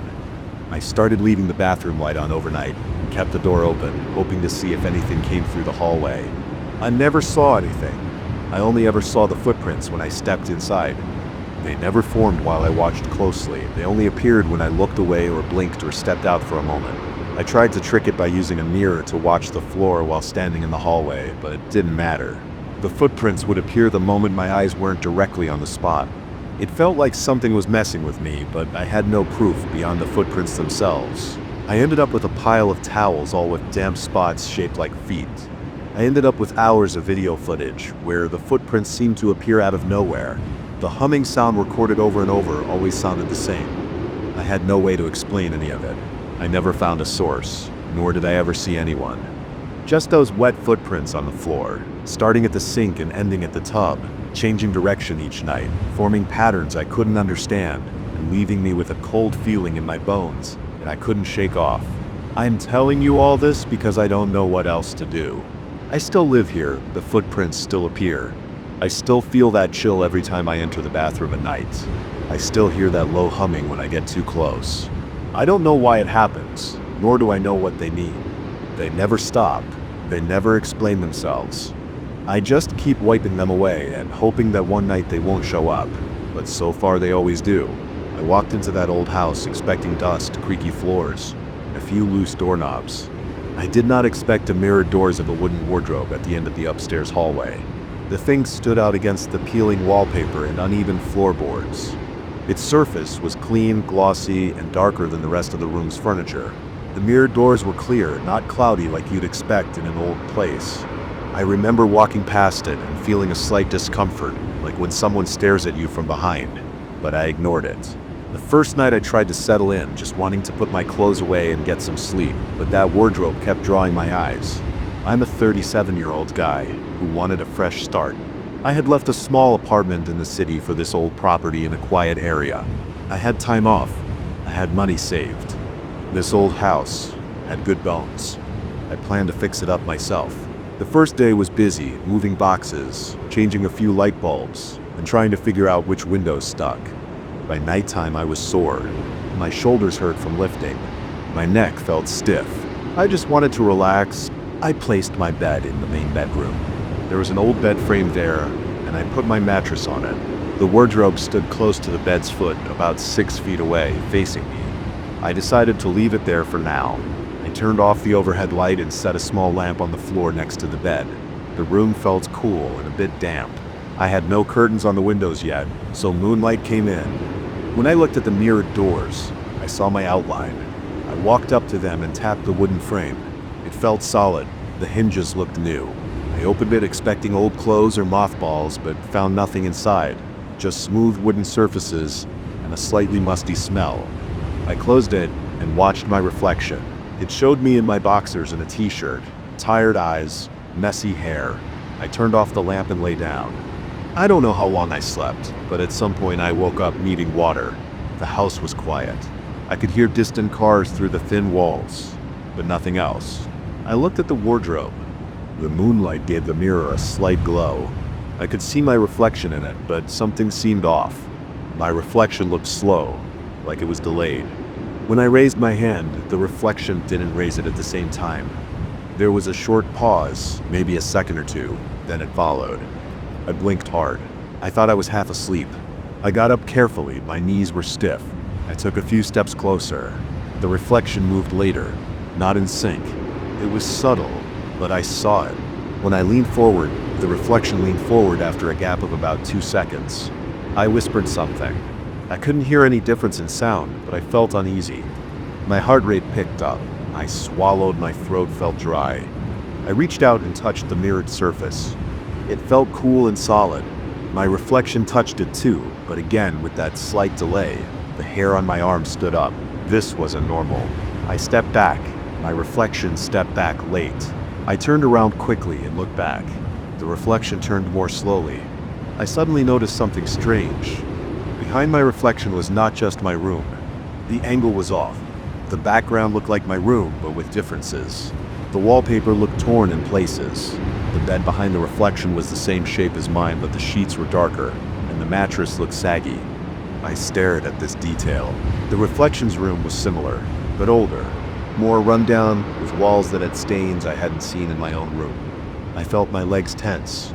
I took a deep breath. The air smelled stale. I leaned in again, trying to get a better look. I moved my head to the side. My reflection did the same, but late, I saw a figure sitting on the bed behind my reflection. It was a man. He looked exactly like me. Same face, same hair, same body shape. He wore the same t-shirt and boxers. He sat there watching me, without expression. His eyes looked straight at me. He raised his arm and pointed to the right side of the bed in his room, where I could see that the wallpaper was peeled back, revealing some kind of dark patch. He pointed without moving. He was separate from me. My stomach tightened.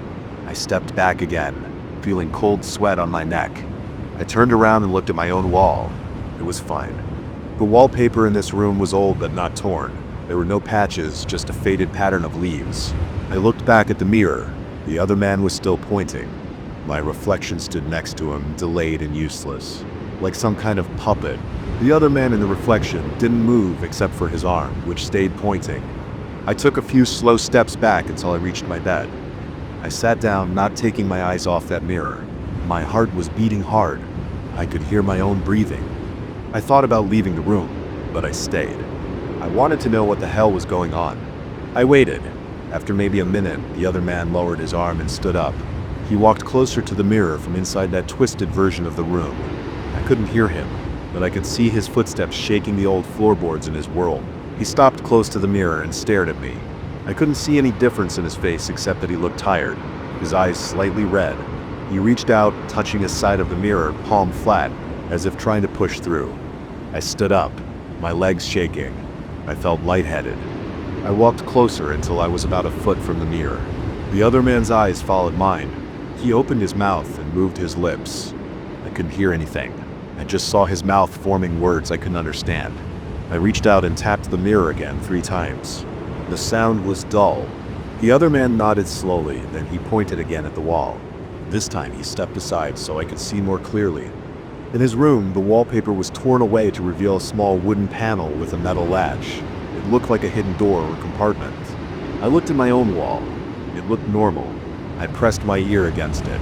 The surface felt normal, no hollow sound. Just old plaster behind the wallpaper, I guessed. The other man stepped back and sat on his bed again, folding his arms. I backed away from the wardrobe and turned on the lamp. The warm light filled the room. I looked at the mirror again. The reflection now looked normal, except my reflection was still delayed. The twisted room behind my reflection remained, and so did the other man, still sitting there. I rubbed my eyes, walked out into the hallway, and flipped the switch for the overhead light. Bright light washed over everything. I came back in and the other room still showed in the mirror. The other man was still there. It didn't matter how much I blinked. It was not my imagination. I felt my throat go dry again. I needed water. I didn't want to leave the room because I thought something might change while I was gone, but I had to. I hurried downstairs, turned on the kitchen light, filled a glass at the sink, and drank it in one go. I splashed water on my face, felt the cold sensation wake me up. My heart was still pounding. I hurried back up, and nothing had changed. The other man was still there. He looked patient, just sitting. I realized he was showing me something. I walked to the wall he had pointed at and examined the wallpaper carefully. At first I saw no difference. I ran my fingers along the edge where the wallpaper met the corner. I pressed lightly, feeling for a gap. My fingertips felt a slight crack in the plaster. I pulled at the wallpaper, it tore a little. I hesitated. The house was mine now. I could tear wallpaper if I wanted, but it felt strange. I looked at the mirror. The other man gave a single nod as if encouraging me. I used my fingernail to lift the corner of the wallpaper. It peeled slowly, making a soft ripping sound. Beneath it, I saw old wood. It didn't match the rest of the wall. There was a rectangular piece of wood about 2 feet wide and 1 foot tall, fitted into the plaster. It had a small hole at one end, maybe for a handle. I tried to pull it. It was stuck. I looked back at the mirror. The other man stood up again, walked closer, and tapped where his latch would be. I pressed where I thought a latch might be in my wall. I felt something move under my thumb. I pushed harder. I heard a soft click. The panel popped open slightly. I gripped its edge and pulled it out. Behind it was a shallow compartment. Inside I saw a small wooden box, dusty and plain. I pulled out the box. It wasn't heavy. I opened it. Inside were a few old papers and a large iron key. The papers looked like old property records, handwritten notes, and something that looked like a diagram of the house's layout. The handwriting was old-fashioned, a bit faded. I didn't care about that right now. I held the key in my hand. It felt cold and smooth. I looked at the mirror. The other man watched me carefully. He nodded once. Then he stepped back, returned to his bed, and sat down. He stared at me for a long moment. I waited, but he made no more gestures. I tried to say something, but he couldn't hear me, and I couldn't hear him. I took the box and key and placed them on my bed. I examined them under the lamp. The papers mentioned a locked storeroom in the basement. They showed me a sketch of the house with an extra space under the stairs that I hadn't noticed. The key probably opened it. I didn't know what I would find there, but the other man in the mirror had shown me this hidden compartment. Maybe he wanted me to find this stuff. I glanced back at the mirror. The reflection showed the twisted room still, but now I noticed that the other man's eyes looked less tense. He stood up and walked slowly to the mirror again. He lifted his hand and placed it flat against his side. I did the same. The glass felt cool. He leaned in as if checking my face closely. I saw details of his face, a small scar near his eyebrow, a faint stubble on his chin. He looked just like me, but tired. I didn't know how else to react. I stood there, pressing my palm to the glass, feeling a strange numbness in my fingertips. After a few minutes, the other man lowered his hand. He stepped back, turned around, and walked to the door of his room. I hadn't noticed his door before. It was in the same place as my door, but his hallway looked darker. He paused at the threshold, looked back at me one more time, and then left. I watched him go. He did not come back. I waited a bit longer, then turned off the lamp and tried to sleep. It was hard. My mind was full of questions. I stared at the ceiling, listening to my breathing, feeling my heart gradually slow down. Eventually, I dozed off. In the morning, I woke up with a stiff neck. I got up slowly. My muscles ached. I looked at the wardrobe. It reflected my room as it was, with no delay in my reflection. I moved my arm up and down, perfect sync. My heart sank a bit, thinking maybe I'd imagined the whole thing. But I turned to the wall and saw the torn wallpaper. The hidden compartment was there. The box and key were on the bed, so it was real. I got dressed, pulled on jeans and a shirt, and tied my shoes. I took the key in the box with me. Downstairs, I searched for a door under the staircase. I found a panel that didn't match the surrounding wall. I tried the key, it turned, scraping metal against metal. I opened it. Inside was a small storeroom, dusty and dark. I shone a flashlight inside. There were old tools, a metal trunk, and a few wooden shelves. Everything smelled like old wood and iron. No one had been in there for a long time. I dragged out the trunk, opened it, and found old letters, a broken lantern, and a metal plate engraved with the house's original address. Nothing shocking, just old stuff. I brought it into the light and examined it piece by piece. The letters referred to repairs done decades ago, some unpaid bills, and a list of furniture that used to be in the house. The metal plate showed an old street number that had changed since. None of it answered my questions about the other man or the strange mirror. I stayed in the house for the rest of the day. I kept going back upstairs to check the wardrobe. It looked normal, but I tapped the mirror. My reflection tapped back immediately. No delay. I moved side to side. Everything looked fine. I closed the wardrobe doors and reopened them. They still showed my room exactly as it was. I even touched the back of the wardrobe's interior, solid wood. At night, I waited in bed with the lamp on, watching the mirror. After a few hours, my eyes grew heavy. Nothing happened. Eventually, I turned off the lamp.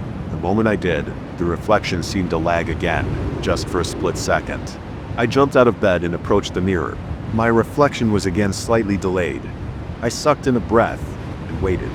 After a few seconds, I saw the twisted room again. This time, it was empty. The other man was not there. The bed was messed up, and the torn wallpaper was still visible. I leaned in, looking for any sign of him. Nothing, just that empty room. I placed my hand on the glass. No response. I waited. I felt a slight coolness, a mild vibration, or maybe just my own pulse in my hand. I stood there for a long time, but the other man did not return. Eventually, I turned on the lamp again. The twisted room disappeared. My reflection returned to normal. Over the next few days, I focused on repairing parts of the house. I cleaned the storeroom, organized the old papers, and decided to keep the key in the box safe in a drawer. I checked the wardrobe every night. Sometimes, after I turned off the light, I would see that other room. Sometimes I would catch a glimpse of the other man, just a short glimpse of him stepping out of sight. He never pointed at anything again. He never tried to speak. He was just there, moving quietly in that strange version of my bedroom. I never found out exactly what he wanted. Maybe he just wanted me to find that hidden compartment. Maybe he wanted to show me the old storeroom. Maybe he needed me to discover something that had been hidden for years. I don't know. I kept living in that house. I replaced the wallpaper, fixed the floors, and got some furniture that matched my taste. The wardrobe stayed in the same place. I did not remove it. I let it be. At night, I sometimes turned off all the lights and watched the mirror. Sometimes the other man appeared, but he never tried to communicate again. He just stood there, or sat on the bed, or walked around the room. Sometimes he left and didn't come back for days. I learned to accept it. The mirror showed me something that first night, something I never imagined was possible. I got used to it. Over time, the fear turned into a kind of tense curiosity. I slept better once I understood that nothing bad happened. The other man never threatened me. He never tried to harm me. He only pointed at that wall and showed me something hidden. After that, it was just quiet visits and long silences. I live here now. The old house is my home. I have the wardrobe with the mirrored doors. I have the memory of that first night. And every so often I turn off the lamp, look into the mirror and see him there watching me from that other room, moving a bit slower than I do, as if time works differently for him. He never smiles. He never frowns. He's just there. And I stand on my side, feeling my heart beat in my chest, wondering what he's doing, and waiting for the day he might point to something else. But he doesn't. He just stays. And so do I. I got the letter on a Thursday afternoon. arrived in a plain white envelope with my address on the front and no return address. I remember feeling a slight discomfort as I opened it, expecting at least a company logo or some printed advertisement. Instead, I found a single sheet of paper completely blank. I held it up to the light, felt its texture, and examined its edges, but saw nothing. At first, I thought it was some dumb prank. I tossed the envelope aside and placed the paper on my kitchen table, annoyed but not concerned. I went about my day without thinking much about it. That evening, as I was sitting in the dim light of my living room, I noticed the envelope and the paper still on the table.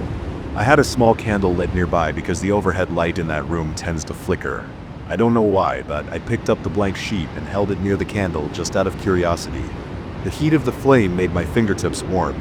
As I brought the paper closer, something appeared on its surface. Black letters formed slowly, as if drawn by an invisible hand. I leaned in, trying to read them. I saw the start of a sentence, but as I tried to focus, the words faded. I tried again, holding the page closer to the flame and tilting it slightly. For a second, I saw clear black letters. I made out a few words, something about watching and you, but then the letters vanished. I felt a strange rush in my chest, like a mild panic. I set the paper down and blew out the candle, my heart beating fast. I spent the rest of that night wondering what I had just seen. There were no obvious marks on the paper in regular light. I tried holding it under a lamp, even in front of my bathroom mirror, but nothing came up. Only near the candle flame had those letters appeared. I kept thinking about it, unable to relax. I had a late dinner and tried to watch some TV, but after a while I returned to the table. I lit the candle again and tried once more to see the words. This time I noticed a faint outline of letters forming. I leaned in, holding my breath. The letters turned darker for a split second. Do not, and then they disappeared again. My neck was tense, and I felt a kind of stiffness in my jaw.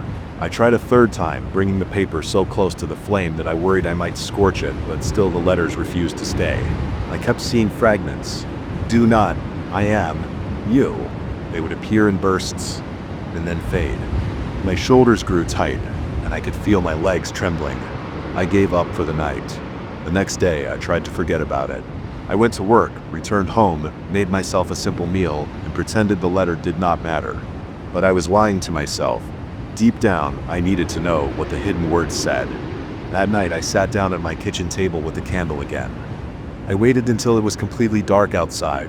I turned off every light in the house, except for the candle's flame. The room was quiet. I could hear my own breathing. I held the paper in front of the flame and watched carefully. The letters appeared and disappeared too fast. I tried moving the paper very slowly, changing angles, trying to catch the full sentence. The paper seemed to grow warmer in my hand, and a chill ran down my spine each time the letters formed and vanished. My fingers were getting sweaty, and I wiped my hand on my pants. As I tried again and again, I began to hear soft sounds around me. At first, I thought it was the wind outside, or maybe the old wooden beams in the ceiling. But then I realized these were voices, very faint, whispering from different corners of the room. I froze. My throat tightened. I set the paper down and looked around. I saw nothing but the empty room. Still, the whispering continued, coming from near the walls under the table behind my chair. The voices had no clear words, just a muffled sound like air passing through clenched teeth. I felt the hairs on my arms stand up. My heart pounded and my head felt light. I forced myself to stay calm. I reached for the paper again and tried once more, holding it near the flame. The letters flashed in front of my eyes. And this time I caught a few words clearly. Do not ignore. Before I could read more, they vanished. I breathed hard, and the voices grew louder. I heard angry whispers and something like a hiss. I lowered the paper and said, in a shaky voice, "Who's there?" No one answered. The voices did not stop. My stomach felt tight, and I could feel sweat on my forehead. I tried to act tough. I stood up, walked around the room, searched behind the curtains, checked the locks on the windows. Nothing. The whispering never ended, but it never got loud enough for me to identify words.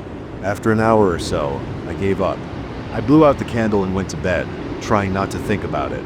I did not sleep well. I woke up many times that night, sweating and breathing heavily. On the third night, I decided to record what was happening. I put my phone on the table, opened the voice recording app, and started filming with its camera as well. I placed the candle in the center of the table and sat down. I tried to keep my hand steady. The paper looked so ordinary under the candlelights. I held it up once again and watched as the letters flickered into view.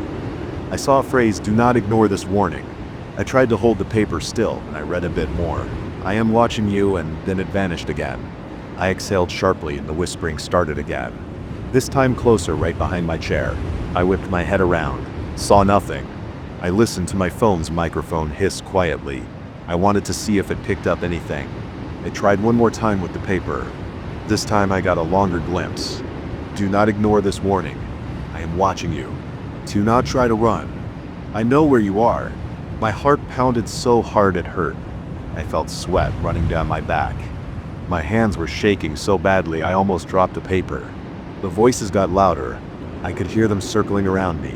I felt something brush against my arm, but when I looked, nothing was there. I snuffed out the candle and turned on the kitchen light. The whispering stopped at once. The room looked normal again. I checked my phone. The recording showed me sitting there holding the paper, but there were no visible letters on the screen. The microphone only picked up my own breathing and the faint crackle of the candle flame. No whispers, no strange noises. I felt frustrated and uneasy. I knew what I heard, what I saw. I could not have imagined it. My pulse was still racing, and my stomach felt cramped. My legs were weak when I stood up. I paced around the house, checking rooms, opening closets, looking behind doors, convinced someone had to be there. I found no one. The place was quiet and empty. The next night I tried another approach. I placed 3 candles on the table, hoping to get more light and a clearer view of the letters. I waited until midnight when everything was silent. Then I turned off all other lights. The 3 flames danced a bit, creating shifting shadows on the walls. I held the paper up once more. The letters appeared and vanished quicker than before. I tried to read them out loud as they formed, hoping that might help me remember or force them to stay. I said, "Do not ignore this warning. I am watching you. Do not try to run. I know where you are. I know what you..." The letters disappeared again. As I spoke, I could feel the temperature in the room drop. My breath came out in short gasps. My neck was stiff. The whispering started again, louder than the night before, and I could hear distinct words this time. Someone said, "Listen." Another voice said, "Stay still." I felt a presence behind me like warm breath on the back of my neck. I jerked my head around. Nothing.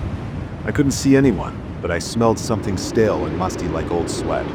I tried to keep reading the paper. The letters were gone. The page was blank again. I set the paper down. The whispering didn't stop. I tried to say something to these unseen voices. "What do you want?" I said. My voice came out hoarse. The candles flickered wildly, almost going out. The whispering intensified. My hands were clammy and my stomach churned. I could feel my body shaking. I stood up, and as I did, I felt something tug at my shirt. I jumped back, almost knocked the table over. The candles wobbled, but didn't fall. I shouted, "Stop it!" The whispering grew quieter, then faded away, leaving me alone with my own heavy breathing. I turned on the kitchen light again. The normal light made the room feel small and empty. The silence weighed heavily on me, and I felt dizzy. I did not sleep that night. Instead, I sat on my couch, keeping all the lights on. I stared at the letter, which I had placed on the coffee table. It looked so plain, a simple white sheet of paper. I wondered if I should just throw it away, but I couldn't bring myself to do it. I didn't know why. Maybe I thought I needed to solve this mystery. Maybe I was afraid that throwing it away would make things worse. I stayed awake, watching the paper, my heart racing every time I thought I heard a creak in the walls or a tap on the floor. The following night, I tried a different candle. I took a scented candle from my bathroom, something with a faint vanilla smell. I thought maybe the type of candle mattered. I placed it on the table and lit it. The flame was smaller and steadier. I held the paper up. The letters appeared briefly. I caught only a few words. "Do not ignore. I watch.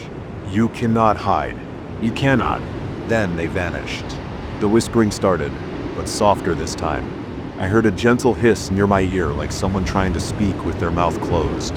My chest felt tight, and I couldn't take a full breath. I tried to force myself to speak calmly. "I'm here," I said. "I see your message. What do you want me to do?" Silence, and a faint whisper, "Obey." My spine tingled and my eyes watered. I tried to stay steady.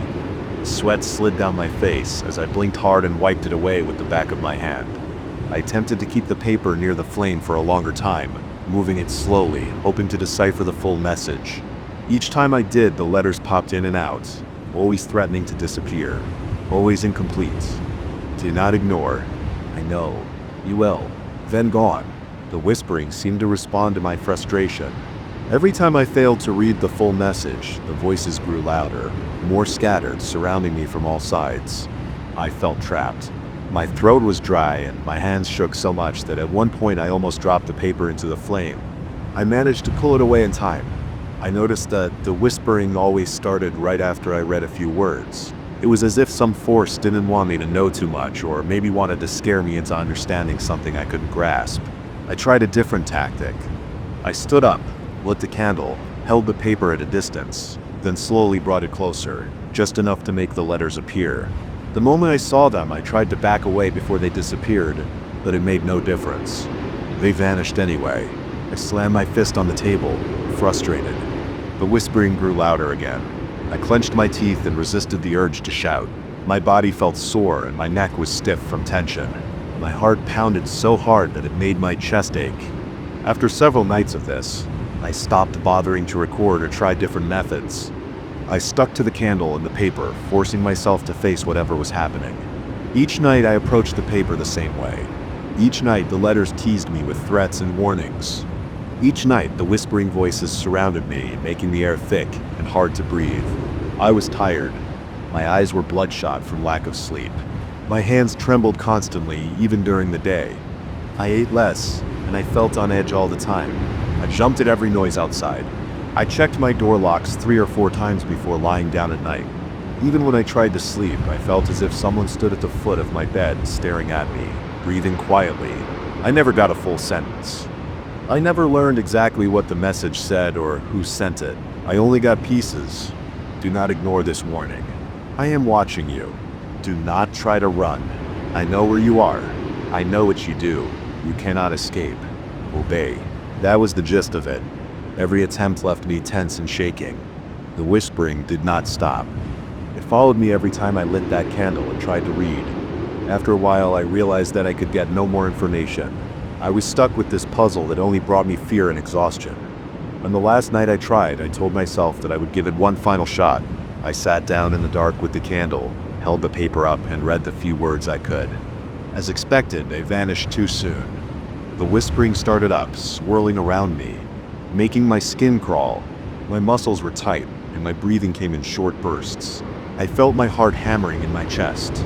I could hear my pulse in my ears. The voices got louder, and I shouted, "I've had enough, stop." They did not listen. I grabbed the letter, folded it up, and shoved it back into the envelope. I left the candle burning and stormed out of the room. The whispering faded as soon as I left, like I had escaped a small pocket of reality that existed only at that table. With that candle and that piece of paper, I locked the letter inside a drawer. I still hear faint whispers, sometimes when I stand too close to that drawer at night with the lights off, but I do not open it anymore. I keep the lights on and avoid using that candle. I try to ignore the tension that lingers in my house. I do not know who sent that letter or why. I have no answers. I just know that every attempt to read it, every time I tried to understand, brought more fear, more whispered threats, and no relief. Now I do my best to live with uncertainty. It is better than the alternative, standing there in the dark, sweating and shaking, listening to those voices I can't see. I may never know what was written in full, and I may never get rid of that letter, but I will not go near it with a candle again. That's the only choice I have if I want to keep my sanity. I remember standing in my living room at around midnight. The lights were dim because I had switched off most of them to relax before heading to bed. The neighborhood was quiet outside. I couldn't hear any traffic or voices. It was the kind of silence I usually found comforting. But that night something felt off. I noticed a dull, repetitive sound coming from above, a muffled bump or scrape, repeating every few seconds. It came from the ceiling, probably from the attic, somewhere I had never gone before. I hadn't thought about that attic in years. I never used it. The hatch was at the end of the hallway, above a stepladder that I kept folded against the wall. The idea of going up there felt strange. I had no reason to go before, and I had always assumed it was empty or filled with dust. But the sound didn't stop. At first I tried to ignore it. I leaned against the armrest of the couch and waited, thinking it might be pipes settling or an animal walking around. But the noise had a rhythm. It wasn't random. It was consistent. Every few seconds something tapped, scraped, then went quiet. After about 5 minutes, I couldn't let it go. I turned on the hallway light and looked up at the small attic hatch. I had to stand on a stool to reach it. I placed the stool directly underneath and tried to push the hatch open. It was stiff and covered in a thin layer of paint that stuck around the edges. After a hard push, the wooden panel lifted. A musty smell came down at me, dry, stale air that made my eyes water a little. I coughed and wiped my face with the back of my hand. I considered grabbing a flashlight. I walked back to my closet, took out a small LED flashlight that I kept for power outages, and turned it on to make sure it was bright enough. The light was clear and strong. I grabbed a dust mask from the kitchen drawer because the smell had made me cough. I pulled on an old jacket and some gloves because I didn't know what I would find up there. Then I returned to the hatch, climbed the stool, and stuck my head inside. The flashlight beam cut across a wide open space. It was larger than I expected. The attic was not just a cramped storage area. It had a surprising amount of room. The floorboards looked old, with some gaps and cracks. There were no boxes, at least not in front of me. I pulled myself up and stood carefully, making sure the boards could hold my weight. I swept the beam of the flashlight around. I saw shelves against the walls. They were old wooden shelves, all empty. Not a single item sat on them. The wood looked worn and pale, as if something had scraped against it over a long time. In one corner, I spotted masks. They were lined up on the floor, leaning against the wall. Each mask looked handmade, but they had no eye holes. There were 3 of them, wooden, with simple carvings around where the eyes should be and small slits for mouths. The texture looked rough. The faces looked blank because of the missing eyes. I stepped closer to them, shining the light to see if there was any detail. They smelled like old wood and dust. The attic had no windows. My only light was my flashlight and a strange glow that seemed to come from nowhere. I noticed something odd. The air looked slightly brighter near the center of the attic, as if moonlight somehow leaked in through non-existent cracks. I pointed the flashlight at the ceiling. It was solid wood with no vents or skylights. Yet I could see faint, silvery light across some sections of the floor. It didn't make sense. The house was old and I knew the roof was intact. The moonlight outside wouldn't come in.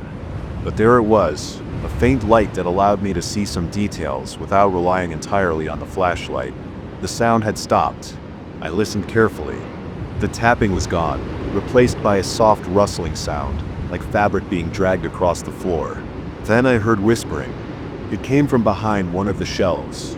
At first I couldn't make out words. I moved slowly, trying not to make noise with my shoes. As I got closer, I heard voices, low, mumbling, and sounding like multiple people talking at once. Some words were too quick to understand, but I caught my name. They were talking about me. I froze. My heart thumped and my palms started sweating inside the gloves. I tried to shine the light where the voices came from, but there was no one there. The shelf was empty. The wall was bare. The whispering continued. They said my name again, this time in different tones. I heard one voice deeper than the others say it slowly and with care. Another voice repeated it, faster and more urgent. I didn't know what to say. I stayed quiet. I saw nothing moving in that spot, but I felt something. The air changed pressure. It felt heavier. My breathing grew shallow. I wanted to leave, but I also wanted to know what was happening.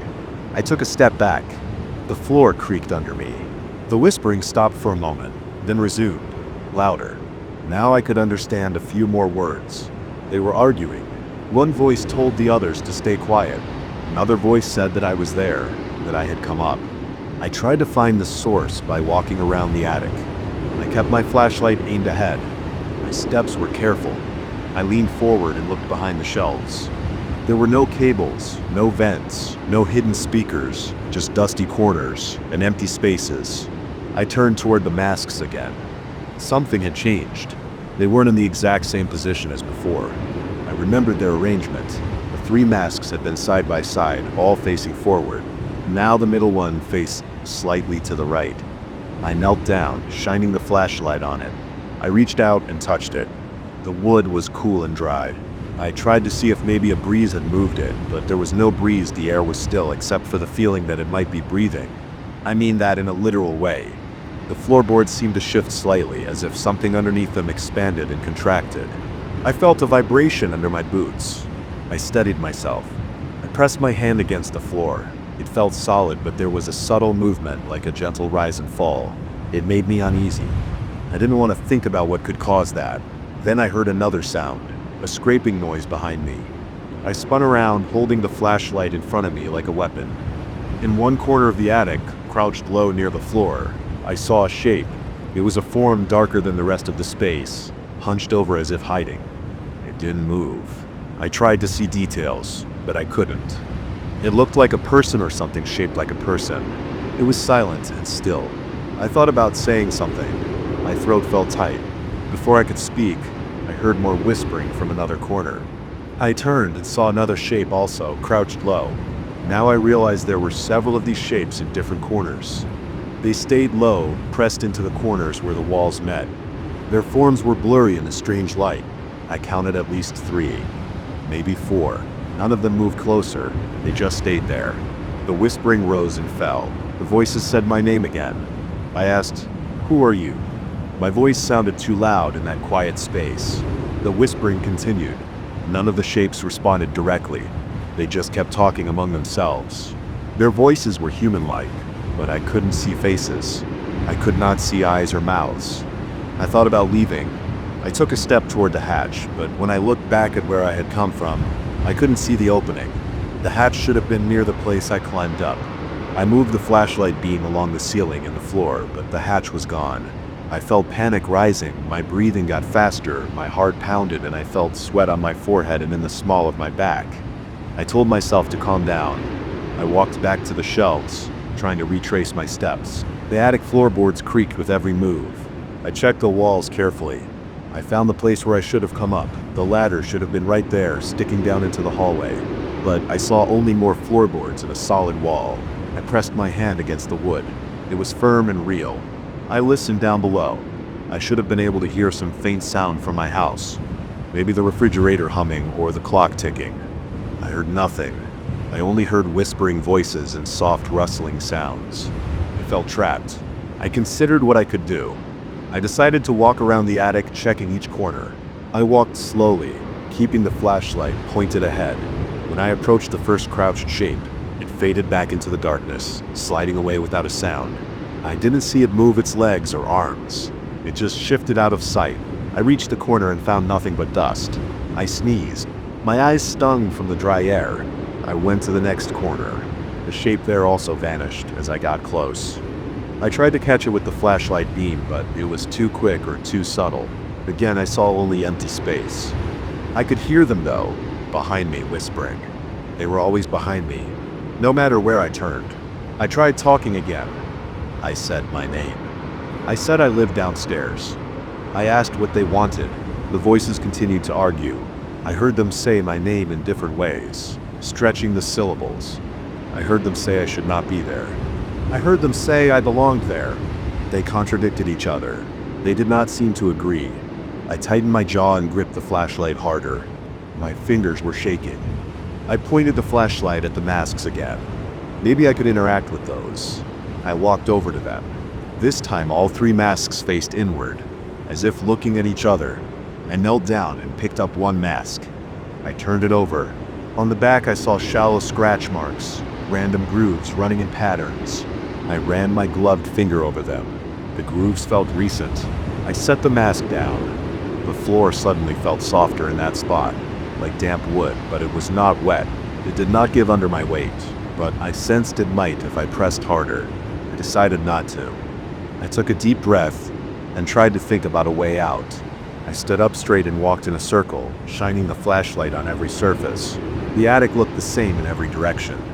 The shelves were empty, the masks were on the floor, and the corners were dark. The whispering went on. Sometimes it sounded like multiple voices overlapping. Sometimes I thought I heard footsteps behind me, but when I turned, there was nothing. I tried to find a wall that might give way. I pushed against one of the shelves. It creaked but did not move. I bent down and tried to lift a floorboard. It would not budge. I knocked on the walls and listened. The whispering grew louder as I did that, like they did not want me to disturb anything.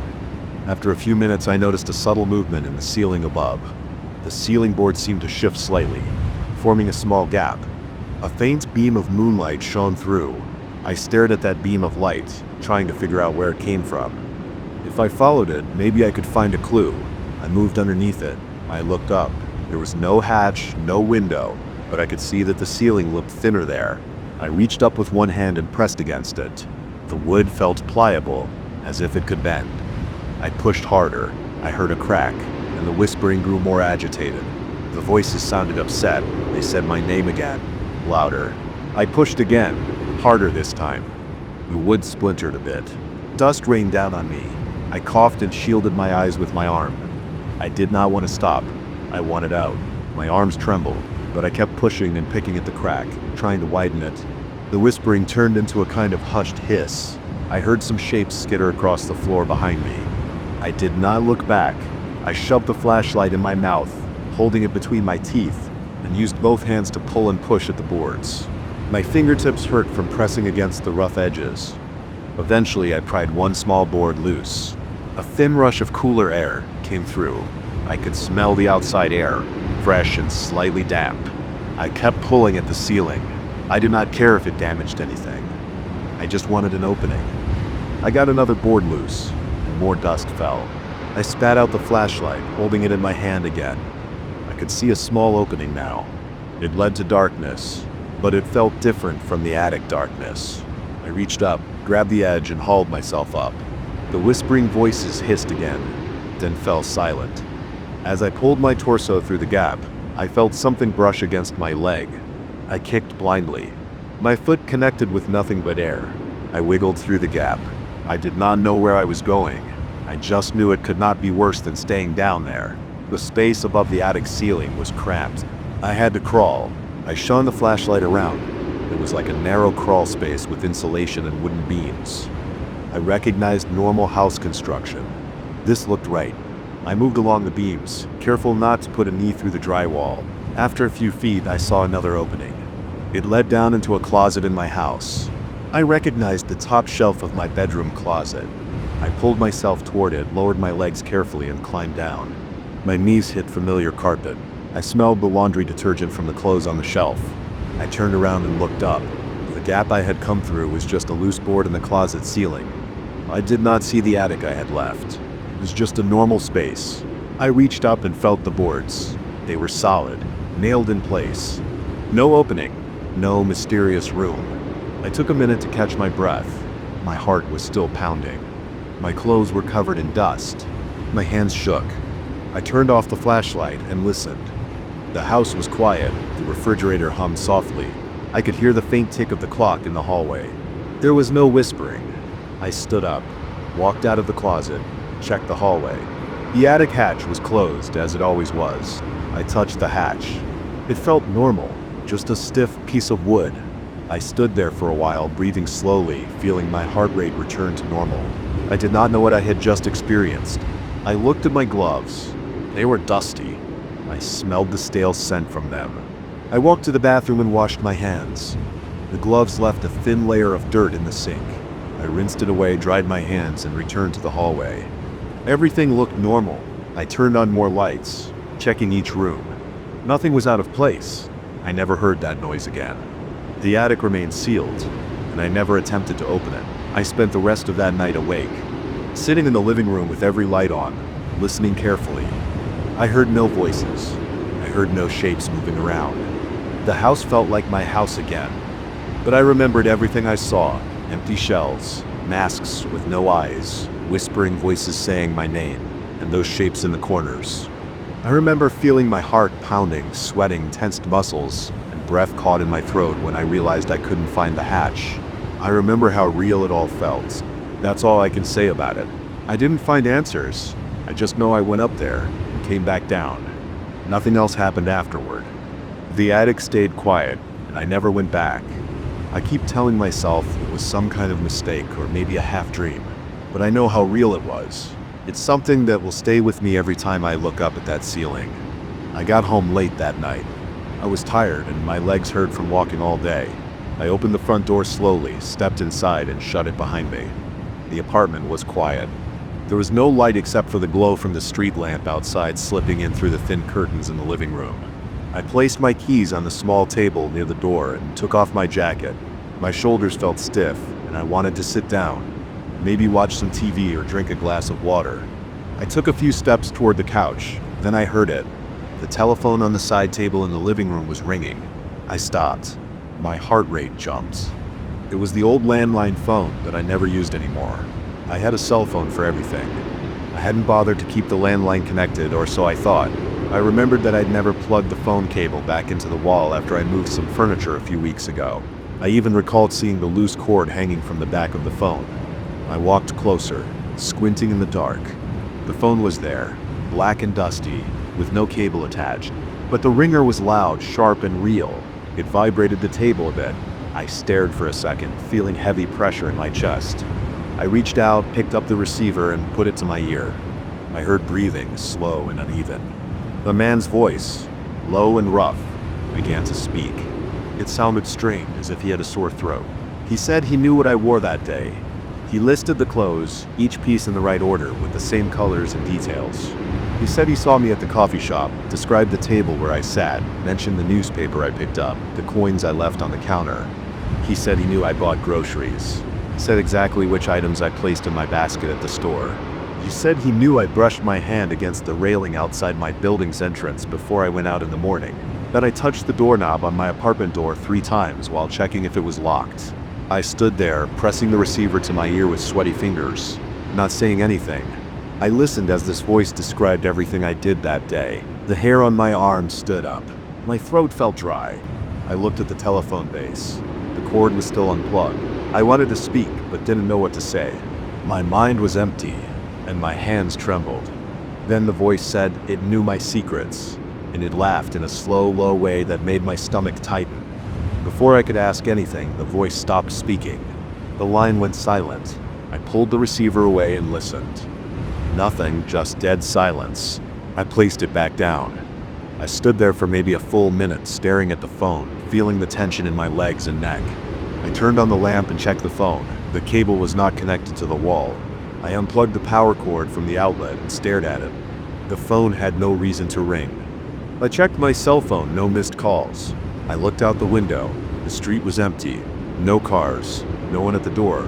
I tried to calm down by walking around the living room. My heart was still beating too fast. I walked to the kitchen, grabbed a glass, filled it with tap water, and drank it. I stood by the sink listening to my own breathing. There was no sound from the living room now. The apartment felt too quiet and empty. I tried to tell myself that maybe I was too tired, maybe I imagined something, but I knew I heard the ring. I felt it under my fingertips when I picked up the receiver. The voice was real. The details he mentioned were real. There was no way I imagined those details. I placed the glass down. I went to the phone again and tried pressing some buttons. It did nothing. The line was dead. I dropped onto the couch and stared at the ceiling. I didn't sleep well that night. I kept waking up, checking the time on my phone, sitting up, looking at the telephone on the side table. It never rang again that night. In the morning, I felt stiff and tired. I got dressed slowly, looking at the phone every now and then. It was still there, silent and useless.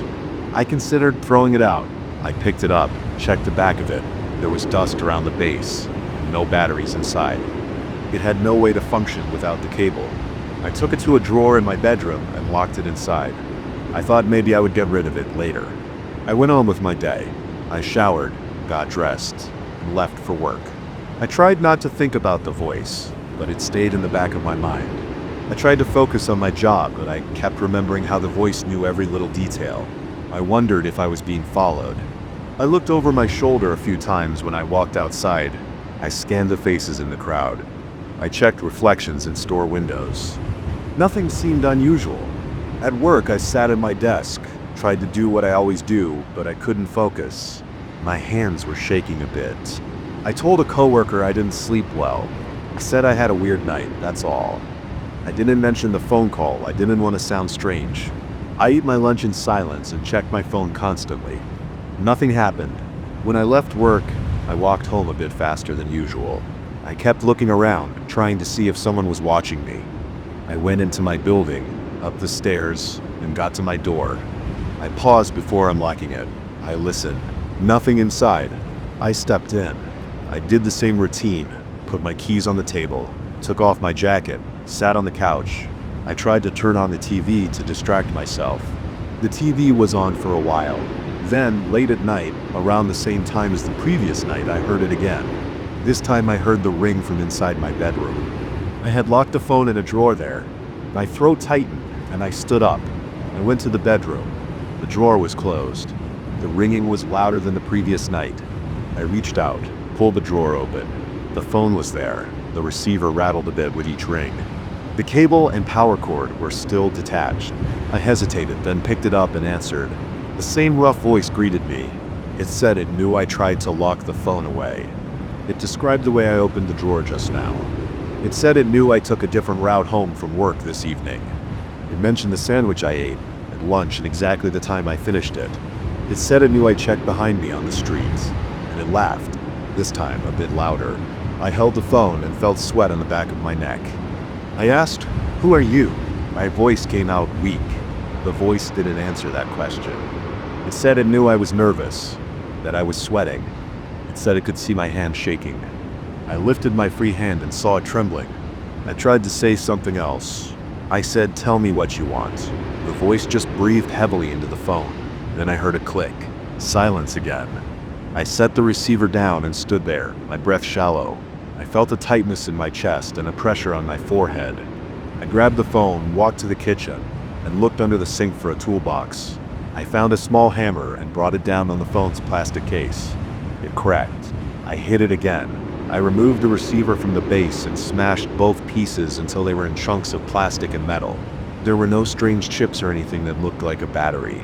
It looked like a normal old phone, just smashed now. I gathered the pieces into a plastic bag, tied it shut, and put the bag under the sink. I closed the cabinet door. I stood there for a while, breathing hard. I went to sleep with my bedroom door locked. I left the TV on in the living room, hoping to block out any sounds. It took a long time to fall asleep, and my heart felt like it was always beating too hard. The next morning, I woke up and rushed to check the kitchen cabinet. The plastic bag with the phone parts was still there. Nothing had moved. I felt a bit better. I tried to be calm. I got dressed and went to work. On the street, I kept looking at people's faces. No one seemed to care about me. I went to my desk and tried to work again, but it was hard to ignore what happened. I considered going to the police, but what would I say? A disconnected phone rang, and some unknown voice spoke to me. I had destroyed the phone, so I had no evidence. They would think I was joking or that I had a problem. I decided to wait. Maybe it was over. I came home that evening, and nothing happened at first.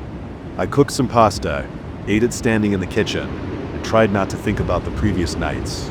I watched some TV, but I kept glancing at the spot on the side table where the phone used to be. There was nothing there now, just some dust. I thought maybe that was it. Maybe I had ended this.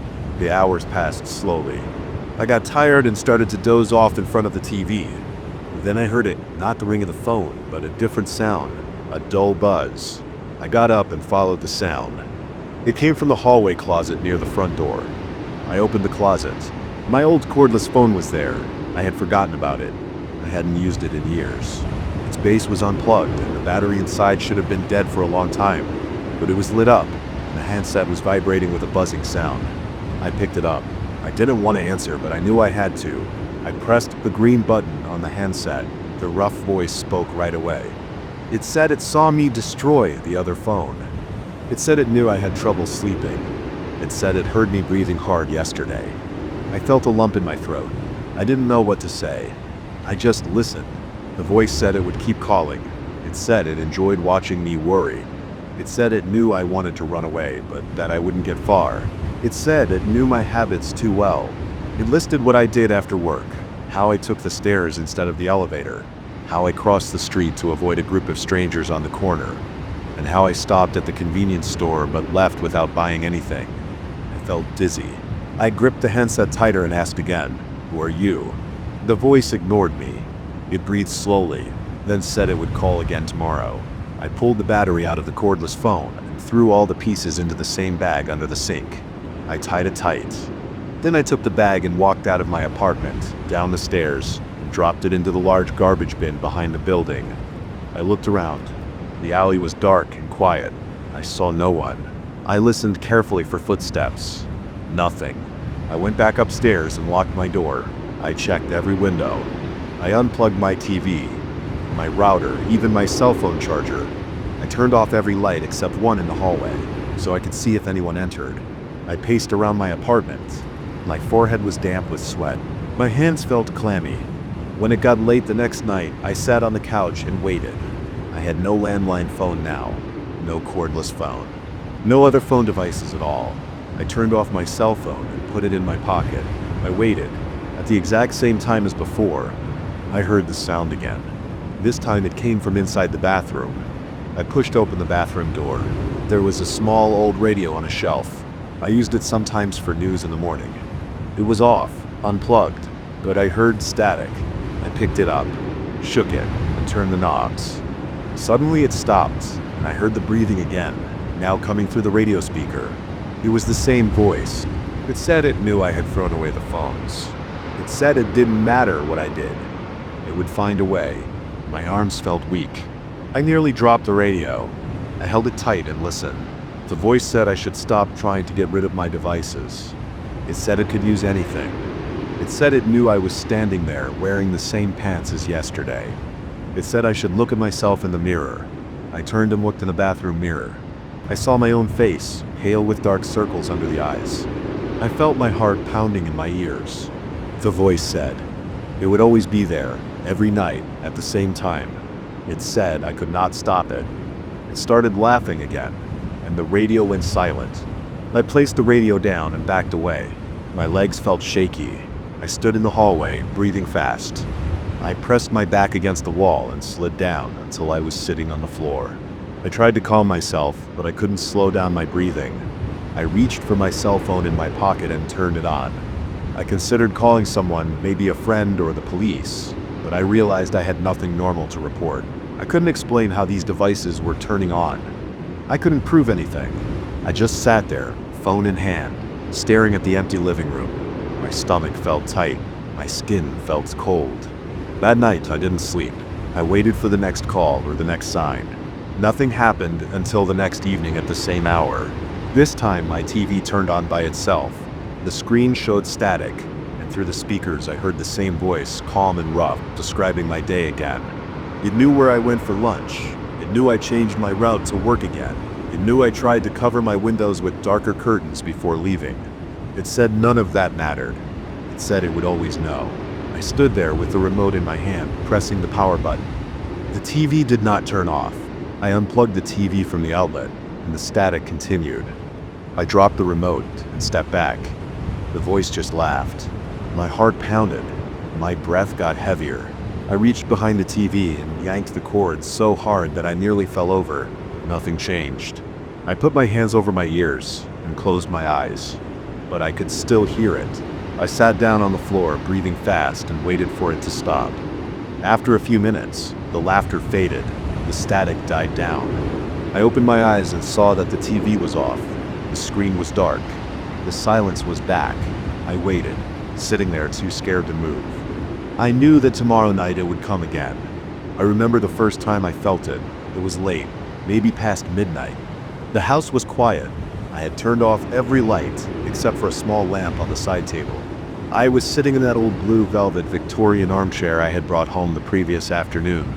I leaned back, trying to get comfortable. It was firm and heavy. The fabric felt soft under my hands. Then, as I settled in, I felt a cold pressure on my right shoulder. It tightened for a second. It felt like a hand pressing down, but I didn't see anyone. My heart kicked hard in my chest. I stood up fast and looked at the seat cushion. It looked lower on one side, as if someone was still sitting there. I rubbed my eyes. When I leaned in, the cushion rose back into place. I didn't know what to think. I tried to tell myself I was tired, but my body didn't calm down. My legs felt shaky. I didn't sit in that chair again that night. The day before, I had seen the chair in an antique store across town. I went in because the place always looked interesting from the outside. The window showed old mirrors, clocks, lamps, and rows of furniture. I remember the dusty smell of old wood, the quiet hum of some fan hidden behind a stack of boxes. The owner was an older man with gray hair and a short beard. He barely looked at me. I walked through the aisles until I saw the armchair. Its blue velvet fabric looked clean and bright. Its wooden frame had detailed carvings that looked old, maybe from another century. The legs were sturdy and the armrests were wide. I checked the price. It wasn't cheap, but it was within my reach. I thought it would look good in my living room. I imagined myself reading and relaxing in it. I paid and arranged for delivery on the same day. When the delivery guys dropped it off, I placed it near the living room window, facing the TV and a small bookshelf. The house was pretty empty at that time. I had moved in a few months earlier, and I was still decorating. The living room floor was hardwood, and the walls were plain white. The armchair looked like the nicest thing in the room. I didn't notice anything strange then. I touched the fabric. It was smooth. No odd smells. No stains. No loose threads. That first night before the strange feeling, I tried to read a magazine.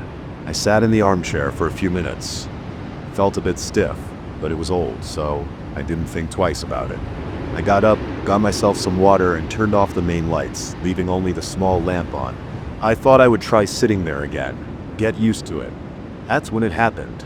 That cold, invisible grip on my shoulder.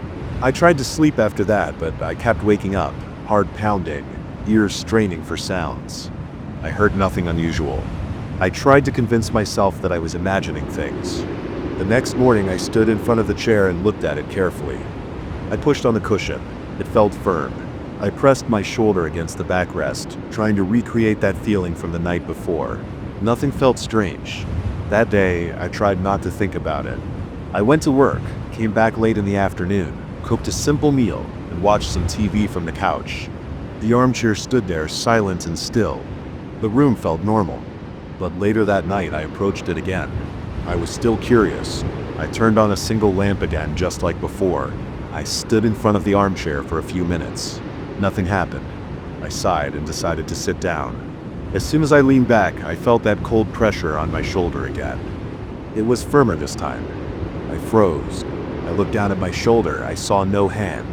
I tried to move my body a little, and the pressure moved with me as if something was gripping me. My heart thumped. I stood up again. This time I saw the cushion sink on the left side as if there was weight on it. I could almost see an outline of where a body might be. I stepped back.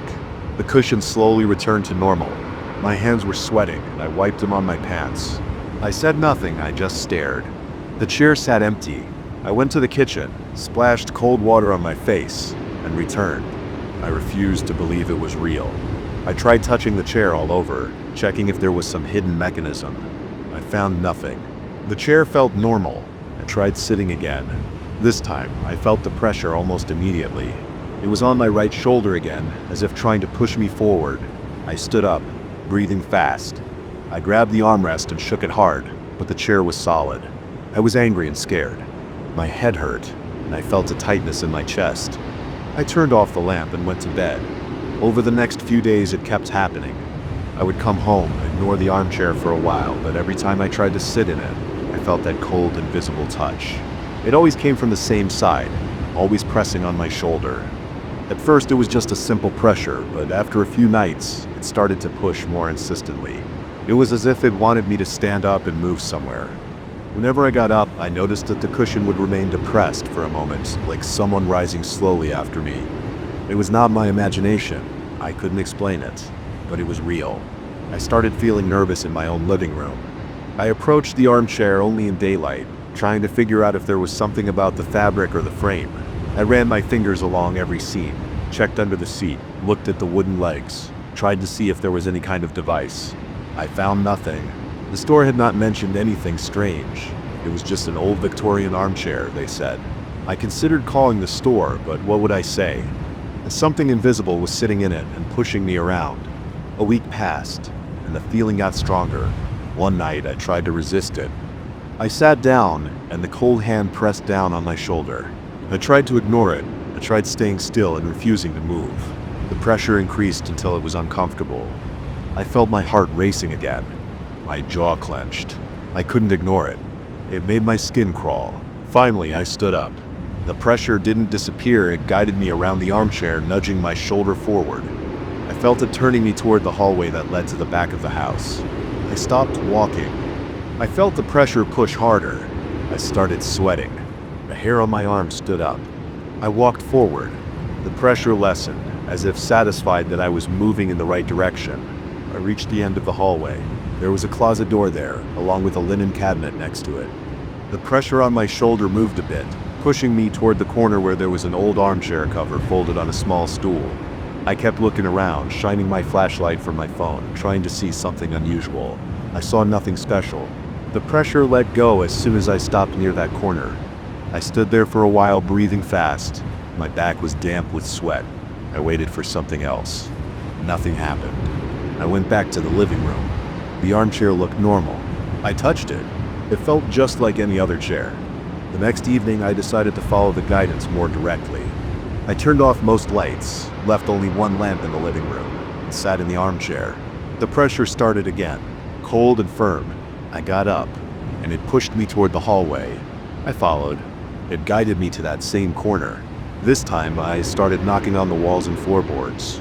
At first, it sounded solid, but near the baseboard at the bottom of the wall behind the stool, I heard a hollow sound.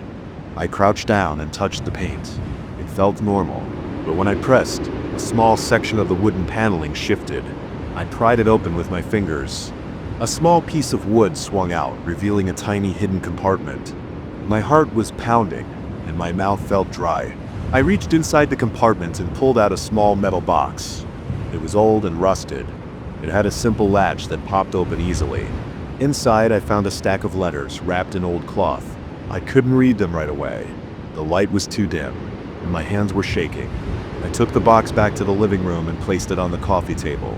I sat in the armchair. For the first time, I felt no pressure on my shoulder. I looked at the cushion as I sat down. It stayed even. I waited. I sat there for a good 10 minutes, breathing slowly, staring at the box. Nothing touched me, nothing pressed my shoulder. The air felt normal, and my body felt calmer. I got up and turned on the main lights.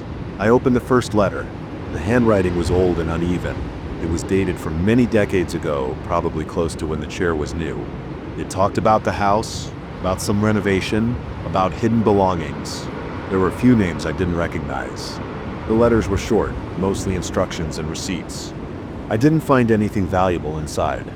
They didn't mention anything supernatural, just old documents and notes that may have been left behind by a previous owner. I closed the box and put it aside. For the next few nights, I tried sitting in the armchair again. I expected the pressure to return, but it never did. The cushion never sank as if someone was sitting there. The seat felt like any regular chair. The blue velvet still looked nice. The frame still looked old and sturdy. Nothing felt strange anymore. I still felt uneasy in the house at night, but the armchair no longer bothered me. I even tried sitting there in the dark, leaving only one lamp on, just like before. Nothing happened. Over time, I started to relax. I left the metal box in a drawer and tried to forget about it. I focused on the house. I bought a new coffee table, added some paintings on the walls, replaced some bulbs with warmer lights. The armchair became my reading spot. I would sit there in the evenings, reading the paper or flipping through a magazine. The fabric still felt soft. The chair still creaked a little when I leaned back, but that felt normal. Sometimes I wondered what caused that invisible hand to appear.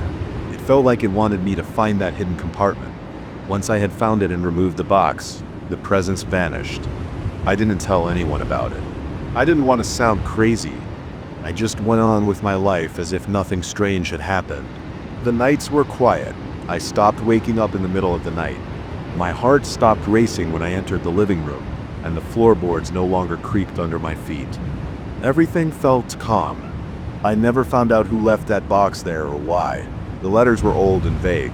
I didn't pursue it further. I didn't feel like it was any of my business. I kept them in my drawer but never read them again, nor did I try to locate the people mentioned in those letters. I just let it go. Now when I look at the armchair, I see an old piece of furniture that fits the room. I see blue velvet and carved wood. I feel a comfortable seat in a solid frame. I don't feel cold hands. I don't see the cushion sinking when I stand up, nor do I feel anyone guiding me through my own house. I sit. I rest my elbows on the armrests. I enjoy the quiet. The house feels normal. I don't have an explanation, nor do I need one. The presence is gone. I can sit in my armchair without feeling a chill on my shoulder. I can lean back without feeling a push to move somewhere else. I can relax. My heart stays steady, my palms stay dry, and the room stays still. The armchair is just an armchair now, and I'm fine with that. I finish tightening the last screw of the old lock and push the door shut. I test the handle once, twice. It seems fine. I put the key in from the inside and turn it. It clicks smoothly. I pull on the door. It doesn't open. I frown and try again. Still nothing. I turn the key the other way, expecting the latch to retract. It doesn't. I pull harder. No movement. The door is stuck. I try to turn the key again. As I do this, I hear a low laugh from the other side. It's faint, but clear enough. The hair on my arm stands up, and I freeze holding the key. There's nobody out there. I lean closer and listen. There's a quiet scratch on the wood, like someone running their nails along it. I stand there, pressing my ear against the door, my heart beating faster. I try the key again. The lock won't open. I live alone. I was replacing my front door's modern lock with an older antique one I found in the garage. I thought it would look nice and might be sturdier.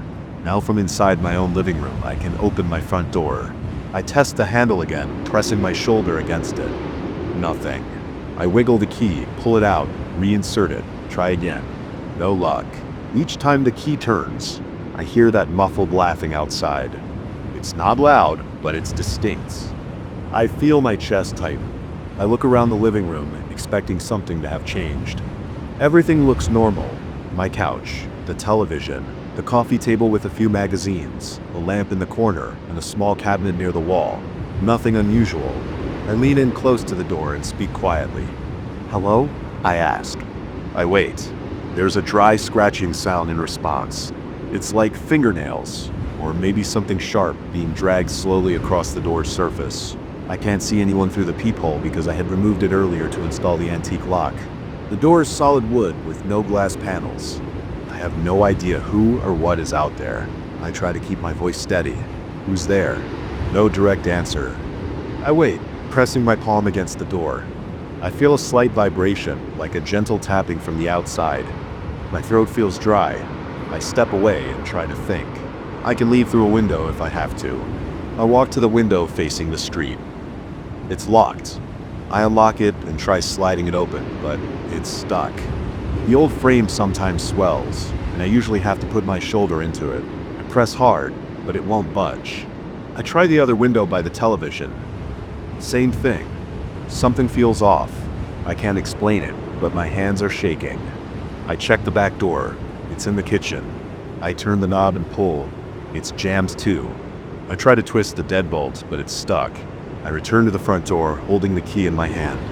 I insert it again and turn it slowly. There's a small creak as I try to pull the door open. The laughter outside resumes. It sounds like someone holding their mouth close to the door and chuckling softly, almost as if amused by my attempts. I try to ignore it and focus on the lock itself. The lock is old, heavy, made of iron. It should work fine from inside. I installed it according to the instructions. It can't just fail like this. I kneel down and examine it. The keyhole, the latch, the strike plate all look correct. I push the door, expecting it to move at least a little. It doesn't budge. My hands feel sweaty and I wipe them on my pants. I feel trapped, and I don't understand why. I consider kicking the door, but the wood is thick and solid. I'm not sure I can break it down easily. Besides, whoever is on the other side might be waiting for me to do just that. I don't know who they are or what they want. I feel a strong urge to shout at them, tell them to leave me alone, but I hold back. I don't want to show fear. Instead, I press my ear against the door again, listening closely. There's a faint whispering. I can't make out the words. It sounds like a low voice muttering something. I swallow hard. I think I hear my name, but I can't be sure. I lean closer, and my forehead touches the wood. The whispering grows slightly louder, but the words are still unclear. It almost sounds like it's telling me something about my living room. I catch a few words. Inside the room, secrets, hidden, look. I back away, feeling a chill in my neck and arms. It mentioned the living room. I look around again. Everything is ordinary. I noticed my old cabinet in the corner. It's been there for years. I keep a few old tools in it, some documents, and a small wooden box I've never bothered to open. I got that box from my grandfather's house after he moved away. He said it had some old letters or something inside. I never felt the need to check. Right now, with this voice outside talking about secrets, I can't help but wonder if it wants me to open that box. My breathing is heavy. I clear my throat and try to stay calm. I move over to the cabinet. The door creaks as I open it. Inside, there's dust and a few old things I barely remember placing there. A screwdriver, a pile of old receipts, a folded cloth, and a small wooden box with a simple latch. It's about the size of a paperback book. It's slightly worn at the edges. I pick it up and hold it in my hand. It feels heavier than I expected. I look at the door, where the key is still in the lock, and then back to the box. I feel foolish doing this, but I can't ignore the strange whispering and laughter. I unlatch the box. It opens without a sound. Inside, there are a few photographs and a small envelope. The photographs show my old living room arrangement years ago. There's a photo of the cabinet itself, and next to it, a small safe I used to keep under the floorboards. I almost forgot about that safe. I removed it years ago, but I guess I never threw away these photos. The envelope is sealed. I hold it under my nose. It smells like stale paper. I tear the top open carefully. Inside, there's a folded note with neat handwriting, a short message. Do not forget what you left behind. The door will not open until you face it. My heart pounds. I read the note again. A prickling sensation spreads across my scalp. A voice outside must know about this. But how? I don't know what I left behind. Maybe it's talking about something I stored away. I remember that safe. I took it out a long time ago and hid it in the attic. Maybe it's talking about something inside that safe. I'm not sure. I put the note down and look around. I need to try something else. I walk back to the door and try the key again. I turn it slowly and listen. The laughter returns, then stops abruptly. A voice, very quiet, says, "Find what you hid." I feel panic rising in my chest. I run my hand through my hair and try to think. My attic is accessible through a hatch in the hallway ceiling. I could climb up there if I move a chair and push the hatch open. Maybe I'll find that old safe. I hesitate because the idea of going into the attic makes me uneasy. It's dark, cramped, and full of dust, but I have no choice. I want to get out of here. I drag a chair from the dining area into the hallway. I stand on it and push the attic hatch open. Dust falls into my face, making me cough. I pull myself up, my arms shaking slightly. The attic is dim. I use my phone's flashlight to look around. Boxes, old luggage, some broken furniture, and in the far corner I spot a familiar shape. It's that old metal safe I once had. I crawl over the beams and reach it. It's a small safe with a combination lock. I recall the combination, my old apartment number. I dial it in and pull the safe's handle. It opens. Inside, I see a stack of papers, some documents, and a few items I didn't remember keeping.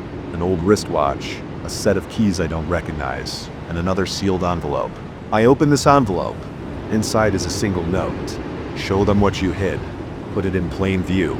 I look at the objects. I'm confused. Show who? The voice outside.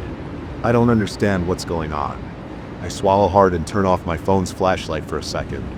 It's completely dark, and in that darkness I hear a soft creaking sound from below, as if the door at the bottom of the attic ladder is shifting. I switch the flashlight back on and crawl back to the hatch. The door below is still closed, of course. I climb down, my knees shaking slightly from nerves in the awkward position. Back in the living room, I spread the contents of the safe on the coffee table. The documents are old rental agreements, a birth certificate mine, some bank statements. Nothing unusual. The wristwatch is broken, its glass face cracked.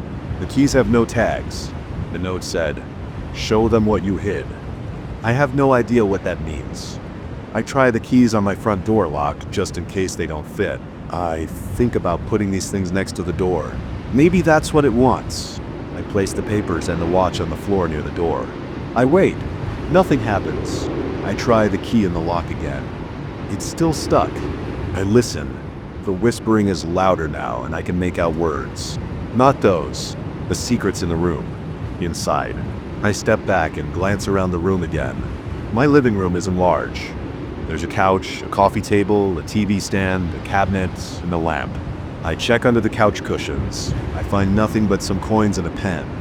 I check under the couch itself, lying flat on the floor. There's dust and a box of old photographs that I once shoved under there. I pull it out and look through the photos.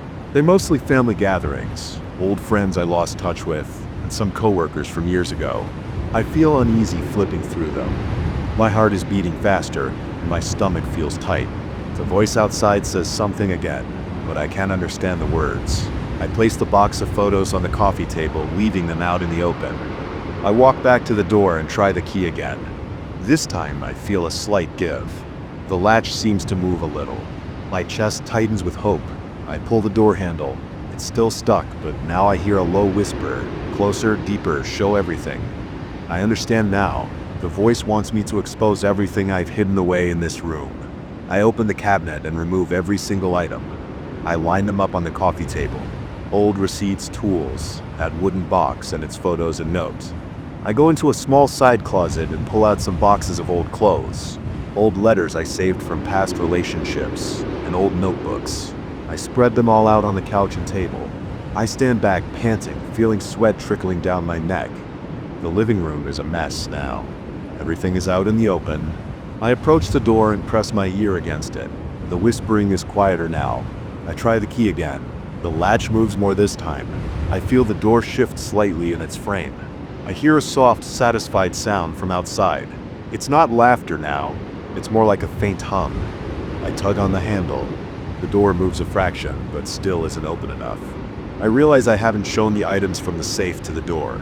I pick up the wristwatch, the keys, and the documents and place them on the floor right in front of the door.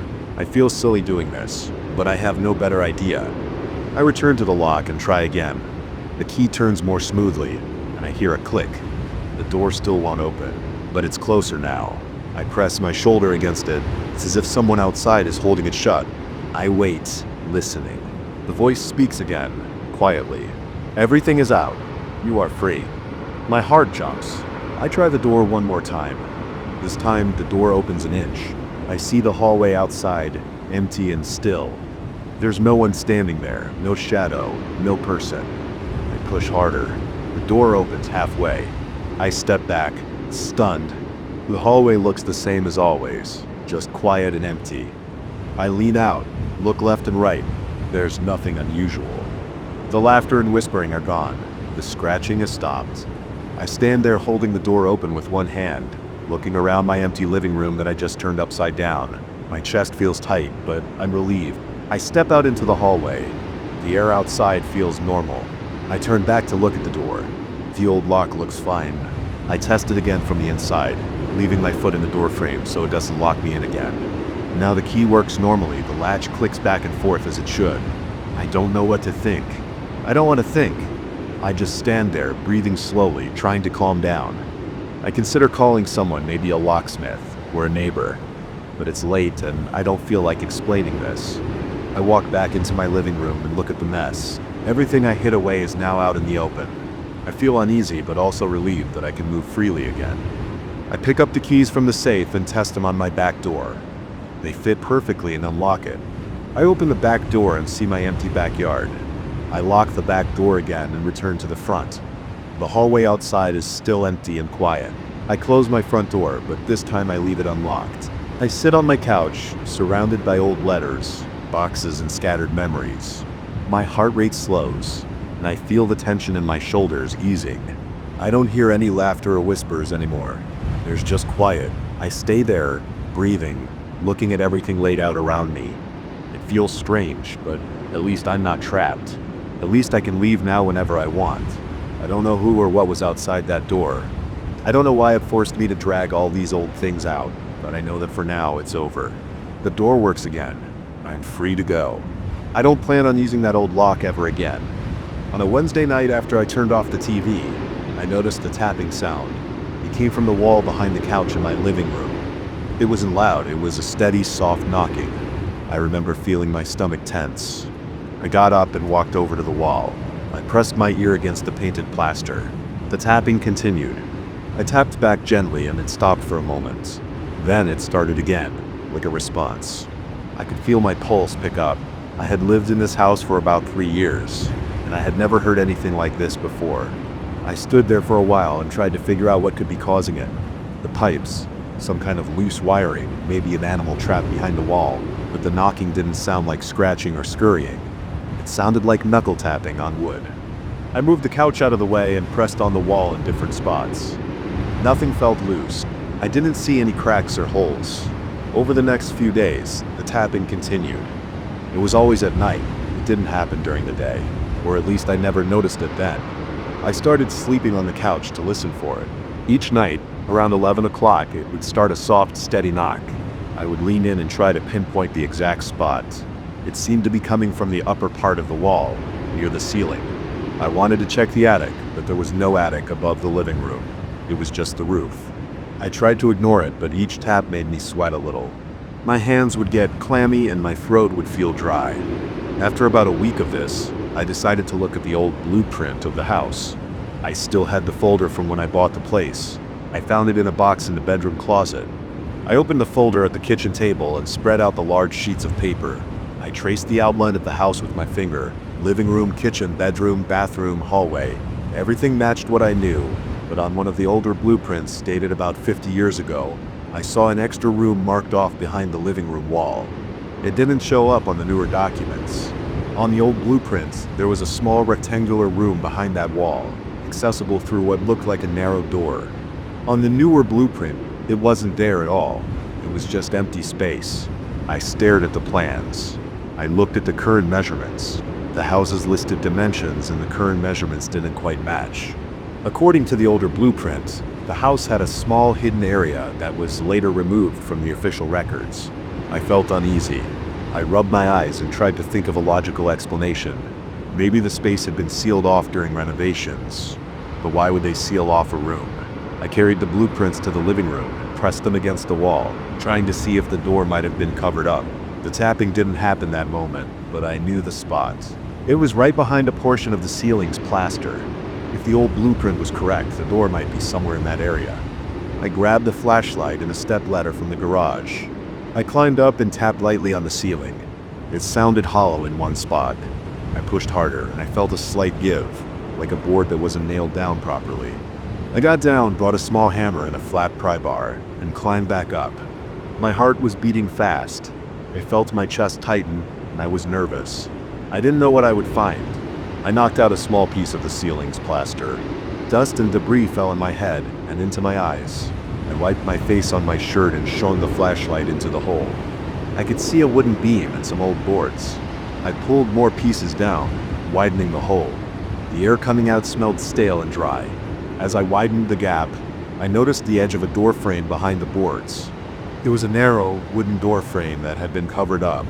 The wood looked old and dark. I reached in and felt a small doorknob.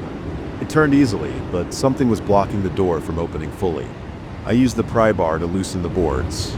After a few minutes of struggling, I managed to yank out a couple of the wooden planks. The door swung inward. I climbed a bit higher on the ladder and stuck my head inside. I aimed the flashlight into the space. I saw a small room, about 8 feet by 8 feet, completely empty except for something on the far side. There was a single candle on a small metal holder mounted to the wall. Its flame burned steadily. There were no windows, nor any visible wiring, just that one candle burning and never going out. I felt cold air against my face. The smell in there was musty and old. The silence was absolute. I didn't hear the tapping anymore. I swallowed hard and stepped up and through the door. The room was cramped. I could stand, but barely. The ceiling was low and the walls were bare wood. The candle was the only source of light. I looked around and saw something else next to the candle. It was a painting. The painting was of me, my face twisted into an impossible grin. The eyes were too wide, the mouth stretched too far. It was clearly me, wearing the same shirt I had on now. My chest felt tight, and I broke into a sweat. I approached the painting. My legs felt weak, and my hands were shaking. I could hear my own breathing, shallow and quick. The paint looked fresh. The brush strokes were smooth. I reached out and touched the corner of the frame. The wood felt dry and rough. The candlelight flickered on the surface of the painting. The grin seemed to move. I jerked my hand back. I couldn't tell if it was actually moving or if it was just the light playing tricks on me. I looked at the candle. It was a thick white candle. No wax seemed to drip. The flame didn't flicker much. It was steady and bright. I held my hand over it, and I didn't feel the heat I expected. It was warm but not hot. I tried to pinch the flame out with my fingers. My hands shook. I pressed my fingertips together around the flame, but it didn't go out. My fingers got warm but not burned. I tried blowing on it. The flame danced for a second, then went right back to its steady burn. I took a step back. My heart was pounding so hard I could feel it in my ears. I wanted to leave. I glanced back at the painting. It was still there, my face with that horrible grin. I leaned in and looked closely. I could see every detail, like it had been painted with an extreme level of care. My own eyes in the painting looked glassy and wet. My teeth were shown in a strained, wide smile. The face in the painting felt like it was staring directly at me. I backed away until I hit the wall behind me. I tried to understand what I was looking at. There was a sealed-off room in my house, with a candle that never went out, and a painting of me wearing my own clothes. I looked down at my shirt and touched it. It was the same shirt. I hadn't changed clothes since I started exploring. The painting looked recent. The paint didn't smell fresh, but it looked like it had just been finished. I turned and walked around the small room. I tapped the walls. They felt solid. I ran my hand over the wood. There were no windows, no vents, nothing else at all. The door through which I came was still open. I looked back through it and saw the hole in my living room ceiling. My living room lights were off, so only the flashlight and candle lit the space. I felt like I was somewhere I wasn't supposed to be. My stomach felt sick. My mouth was dry. I licked my lips, but they stayed dry. I decided to take the painting out of there. I approached it again, grabbed the frame with both hands, and lifted. It came off the wall easily. Behind it was just more wood. I carried the painting to the door. As I moved it, I felt a slight resistance, like it weighed more than it should. My legs shook. I stepped through the door and into the ladder area. I held the painting close to my chest. I wanted to see it in better light. I backed down the ladder slowly, careful not to drop it. When I got into the living room, I leaned the painting against the wall and aimed my flashlight at it. I turned on a lamp in the corner. The painting looked the same, my face with that weird grin. The grin reminded me of a strained expression, like someone who can't relax their muscles. I ran my hand over my own face to check if I was smiling. My face felt normal. I wasn't smiling. I tried to see if the painting was signed, but it wasn't. It was just me wearing a gray t-shirt and jeans. The same clothes I had on now. I tried to rationalize it. Maybe someone had done this as a prank. Maybe the previous owner sealed off that room and left this behind. How would they know what I would wear tonight?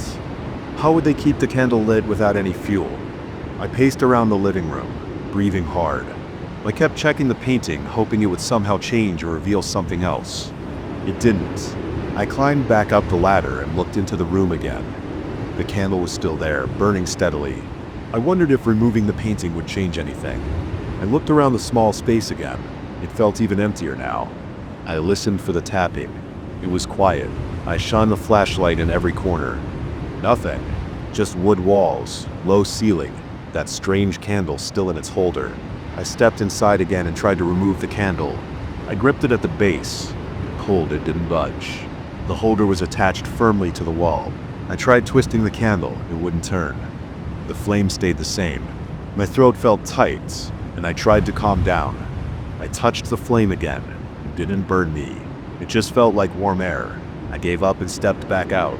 I didn't want to stay in that room. I felt my neck and shoulders ache with tension. I carried the painting to the kitchen and placed it face down on the table. I examined the back of it. There was nothing unusual. It was a wooden frame with a canvas stretched over it. I ran my finger along the edge of the canvas. It felt normal. I picked at one corner, trying to see if anything was hidden under the paint. Nothing came off easily. I stood there holding the painting, breathing through my mouth. I was sweating. My shirt stuck to my back. I wanted to wipe my face with a towel. I grabbed a dishcloth and pressed it against my forehead. I needed to check the blueprint again. I spread it out on the kitchen counter. According to the old blueprint, there had always been that small room. According to the newer documents, it didn't exist. The door had been sealed. I thought about calling someone to check it out, maybe a contractor or a neighbor. But what would I say? I turned off the kitchen light and walked back into the living room. I shone the flashlight at the hole in the ceiling. The door was still open. I could see the candle flame flickering slightly now, probably from the draft of the open door. I felt a sudden urge to close that door and seal the room off again. I didn't want to think about it anymore. I climbed the ladder one more time and carefully replaced the wooden boards as best I could. I nailed a few back in place and covered the hole with a piece of drywall I had in the garage. I'd have to plaster and paint over it later. For now, I just wanted to hide it. When I climbed down, I looked at the painting again. That grin bothered me. It made my skin crawl. I turned the painting to face the wall. I didn't want to look at it anymore. I stood there listening. No tapping. Just silence. I turned off the flashlight and went to the bathroom to wash my face. I looked at myself in the mirror. My expression was normal. My eyes were tired and red. My jaw clenched. I took a deep breath and splashed water on my face. The water was cold. It felt good on my skin. I walked back into the living room and sat on the couch. I looked at the wall where I heard the tapping. It was quiet. I looked at the ceiling where I made the hole. It was covered now. I stared at the painting, which was facing the wall. I ran my fingers through my hair and tried to slow my breathing. I sat there for a long time waiting to see if anything else would happen. Nothing did. Everything stayed calm. After a while, I got up and put the painting in a closet. I stood in the closet for a moment, just holding it. I wanted to throw it out, but I wasn't sure if that would make things worse. I didn't know what to do with it. I finally pushed it behind some boxes and closed the door. Then I went back to the living room and sat down again. I spent the rest of the night awake, listening, waiting. No tapping, no strange sounds. Just the quiet hum of the refrigerator and the soft creaks of the house settling. I kept feeling the sweat on my palms. I wiped them on my jeans. I yawned, but I couldn't relax. Every time I closed my eyes, I saw that grin. In the morning, I opened the closet and checked the painting again. It hadn't changed. It was still me, still smiling in that twisted way. I closed the closet door and walked away. I told myself I would get rid of it later. I told myself I would forget about the candle in the secret room, but I knew it was there, behind that patched ceiling, burning silently in the darkness. I remember the moment I saw that cassette tape at the bazaar. I was standing in a cramped aisle between old kitchen utensils and dusty cardboard boxes. There were metal shelves packed with random junk. On the top shelf, I spotted a small pile of tapes with no labels. One of them drew my attention because it had a crack on its plastic shell and no sticker. I picked it up and wiped some dust off it with my thumb. I felt curious, but didn't think much of it at the time. It just seemed like something I could take home and check later. I bought it for a few coins and slipped it into my pocket. When I got home, my apartment felt quiet and still. The curtains were closed and the afternoon light came in through a narrow gap near the window frame. My old cassette player sat on a low table next to a chair and a lamp. I placed the tape inside and pressed play. At first, I only heard a faint static noise. I turned up the volume. After a moment, I heard some voices, low and rough. A few people speaking close to the microphone. They didn't introduce themselves, and I couldn't understand what they were talking about. They seemed to be whispering about something. I noticed that one of the voices sounded strained, as if the speaker's throat was dry. Another voice hissed out words without much tone or emotion. I rewound the tape and pressed play again, trying to catch a clear sentence, but it was mostly fragments of words. I stopped the player and looked around my apartment. Nothing was out of place. The furniture looked normal. I still felt curious. I sat down on the chair and pressed play once more. This time I heard them mention something about the lamp and the chair. At first I thought they were describing some other location, not my apartment. But then I realized they were talking about objects around me. I became uneasy. I glanced at my lamp and my chair. The voices mentioned behind him and on his left. I turned my head to the left. There was a bookshelf and a stack of old newspapers. I heard the tape mention something about old newspapers as well. I paused the tape. I swallowed hard. I wanted to test this. I stood up and moved a few objects. I took a pair of shoes from near the door and placed them under the window. I rearranged a chair, and I moved a cup from one side of the table to the other. Then I pressed play again. After a short burst of static, I heard them speak again. One voice said something like, "He moved the chair and the cup." Another voice said, "Check the shoes near the window." I felt my throat tighten. I stopped the tape again. My heart beat faster. I noticed a light sweat forming on my forehead. I slid the tape out and examined it. The plastic looked ordinary except for a small crack on one corner.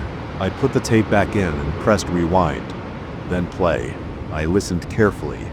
The voices were discussing my actions. They said I was holding the tape. They said I was leaning forward. They pointed out that I was wearing a dark shirt and jeans. I checked what I was wearing.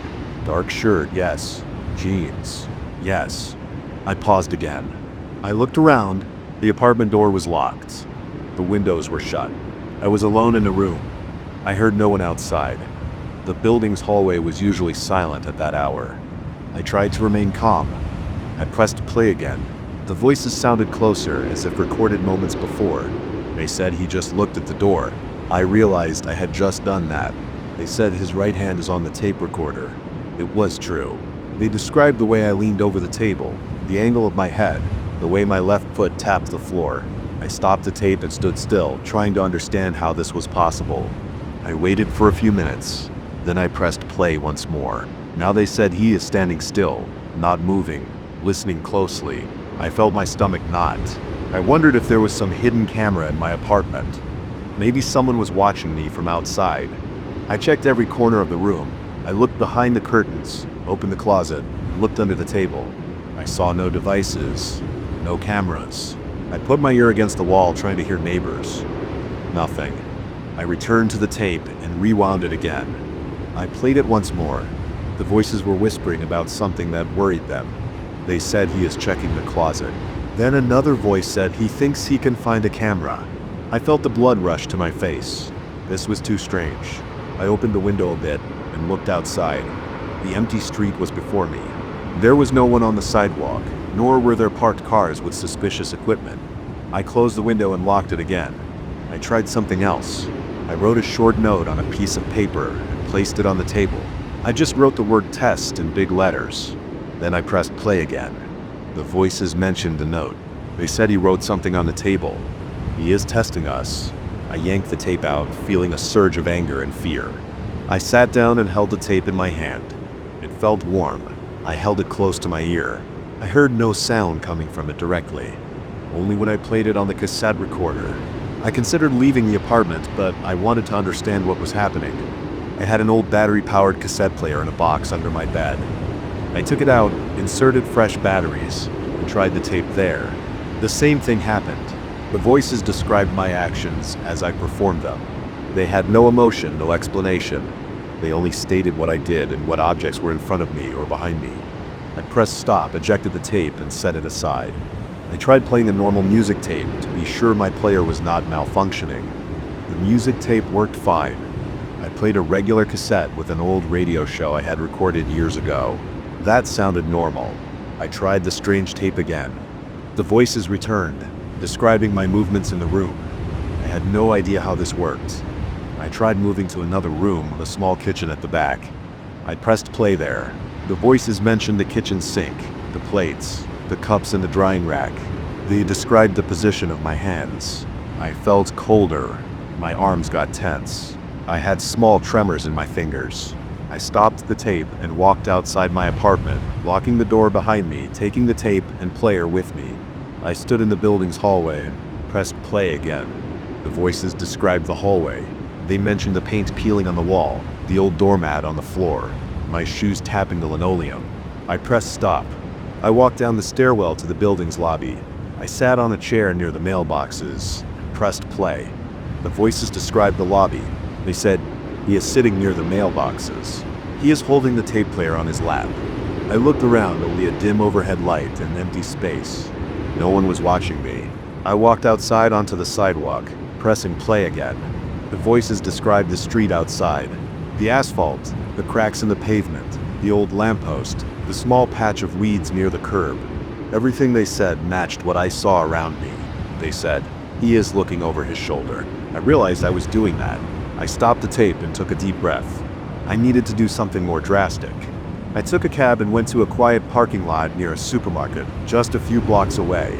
I sat on a low wall, pressed play. They said, he left his apartment. Now he is at a parking lot near a supermarket sign. He is watching a red car parked in front of him. I looked up. There was a red car there. I cursed under my breath and turned off the player. I tried pressing record on the tape deck. I wanted to record my own voice. I wanted to overwrite these voices. I held down the record button and spoke into the microphone. I said my name, my address, the current time. I described the sky. Then I released the record button and rewound the tape. I pressed play. I expected to hear my own voice. Instead, I heard the same rough voices describing my attempts to record. They said, "He tries to record over us. He is speaking into the microphone. He wants to erase us." They laughed. It was a dry, coughing laugh. I felt my breathing get faster. I pressed stop, pulled the tape out, and threw it on the ground. I stepped on it. I pushed my heel down.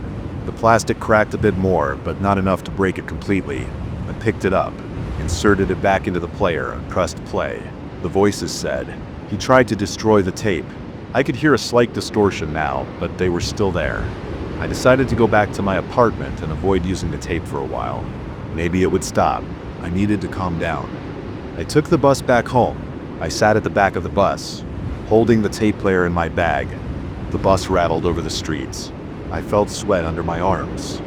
The other passengers stared at their phones or looked out the window. No one paid attention to me. When I reached my stop, I walked back inside my building and went upstairs to my apartment, entering and locking the door.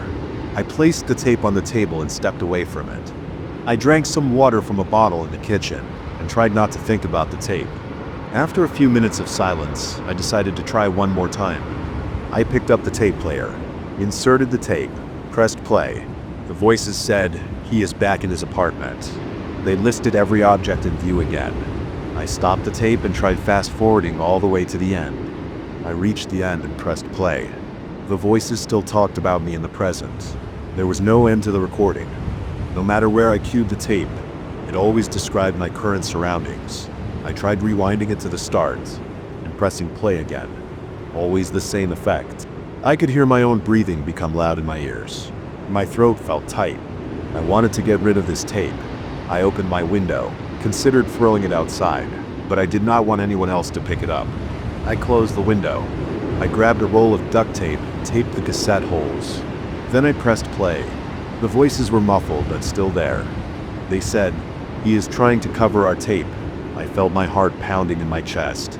I walked to the bathroom, closed the door, turned on the faucet, and tried playing the tape there. They described the bathroom mirror, the towels hanging on the rack, the dripping faucet. I turned off the faucet and listened again. They described me leaning against the wall, holding the player. I pressed stop and put the player down. I looked at my reflection in the mirror. My face looked tense, my eyes a bit red, my mouth drawn tight. I said nothing. I picked up the player and walked into the living room again. My mind was focused on one thing. I had to find a way to make these voices stop. I tried removing the tape screws. I had a small screwdriver in a drawer, so I unscrewed the cassette shell and opened it. I saw the reel of tape inside. I pulled the tape out, exposing the brown magnetic strip. I cut it with a pair of scissors. Then I rolled the fragments into a ball and threw them into a plastic bag. I also threw the empty shell inside, then closed the bag. I pressed play on the player without the tape. There was silence. I felt a bit better. I took the plastic bag outside to the dumpster behind the building and tossed it in. When I got back, I checked the player again. Without the tape, it was quiet. I stood in my apartment, listening to the hum of the refrigerator and the faint noise of traffic outside. I looked at the table where I first listened to the tape. Nothing unusual caught my eye. I sat down on the chair and took a deep breath. I stayed there for a long time, not moving, not speaking, just hearing the normal sounds of my surroundings. I never found an explanation for the tape. I did not understand who recorded it or how it seemed to update itself. The voices never explained themselves. They never threatened me directly. They only described what I did, what I saw, what I touched. Still, it made me feel exposed and uneasy. After I destroyed it, I never heard those voices again. My apartment remained normal and quiet. The cassette was gone, and with it went that strange feeling. I kept the tape player and still have it.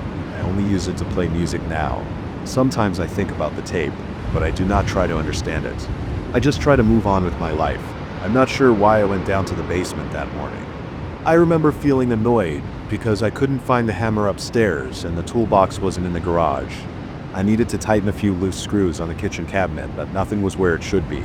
So I headed down to the basement, grumbling under my breath, expecting to find the old toolbox behind the usual junk. I turned on the single light bulb that hung from the ceiling and walked past the shelves of paint cans, old rags, and half-broken furniture. I smelled dust and something stale. My mouth felt dry from the lack of fresh air down there. I coughed a few times and moved aside some cardboard boxes. As I was shifting a heavy crate, I noticed a doorway on the far wall. I didn't remember ever seeing a doorway there before. It looked strange. The door was slightly open. There was no reason for any door to be there.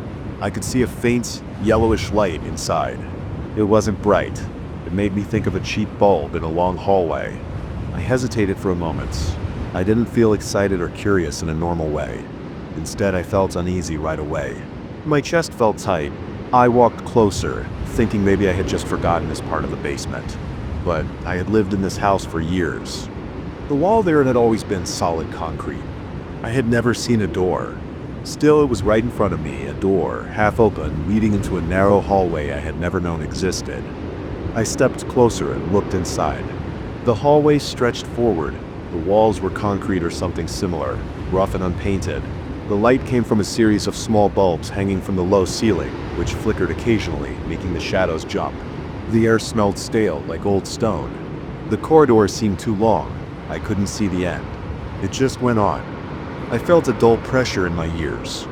I was confused. It made no sense. I didn't want to go in, but my feet moved forward on their own. I guess I thought maybe the tools were inside, or maybe I just wanted to see what was going on. The toolbox could have ended up there if I had stored it away a long time ago and forgotten. That thought sounded stupid, but I had no other explanation. I stood just inside the doorway, one foot on the old basement floor, and the other on the corridor's uneven ground. I bent my head to avoid hitting a support beam. The door hinges made a faint squeaking sound as I pushed it open a bit more. I spoke, saying hello. My voice sounded strange, like the space was swallowing it. I heard my own voice echo, but it wasn't normal. The echo had a distorted tone, like another person with my voice answering from far down the hall. This made the hair on my neck stand up. My stomach felt heavy and I became aware of my own breathing. I could feel my pulse in my temples. I heard nothing else for a moment, just my own breathing and the soft hum of the lights. I was about to turn back to close that door and pretend I hadn't seen it. Then I heard footsteps. They were faint at first, soft taps on concrete or stone. I couldn't tell their direction. They seemed to come from somewhere inside the corridor. I called out again, saying, "Who's there?" My voice echoed again, and that distorted repetition came back at me. It sounded like me, but off. My throat tightened. My legs felt a bit weak. I decided I would leave right now. I turned around, reached for the door, but it was gone. Instead of the open doorway leading back to my basement, there was just a blank wall, the same rough surface of the corridor walls. I panicked and pressed my palms against it. It was solid. My fingernails scraped the surface. Nothing. No seam, no handle, no sign of a door, just a closed wall. I felt hot and wiped my forehead with the back of my hand. I looked back into the corridor. It went forward and backward, but I couldn't tell where I had come from anymore. The place behind me looked identical to the place in front of me, with the lights flickering the same way in both directions. My heart was pounding. I tried walking back, thinking I must have just gotten turned around. I walked about 20 paces, my feet shuffling along the rough floor and my shoulders occasionally brushing against the walls because it was very narrow. The ceiling was low, forcing me to keep my head slightly bowed. After these 20 steps, I reached another section that looked exactly like before. No door, nothing, just corridor. I stopped and listened. The footsteps came again, this time sounding closer.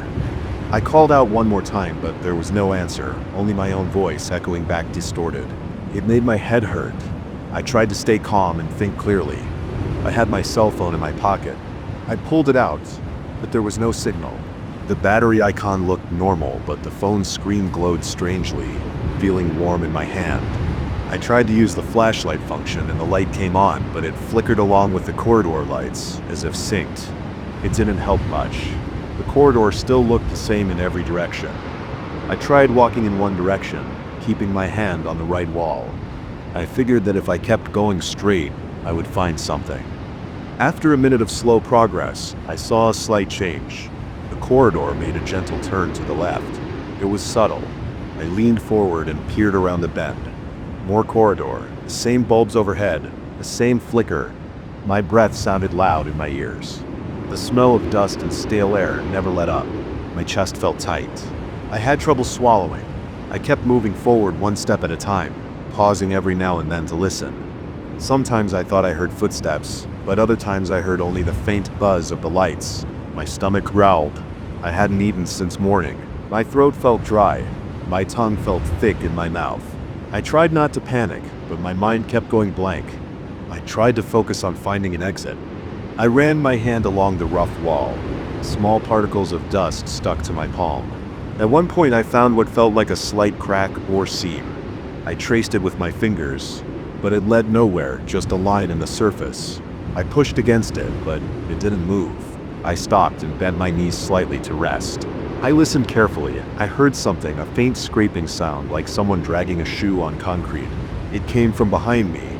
I turned around, shining my phone's flashlight, but the corridor looked empty. I felt a surge of adrenaline. My fingers tingled and my legs felt weak.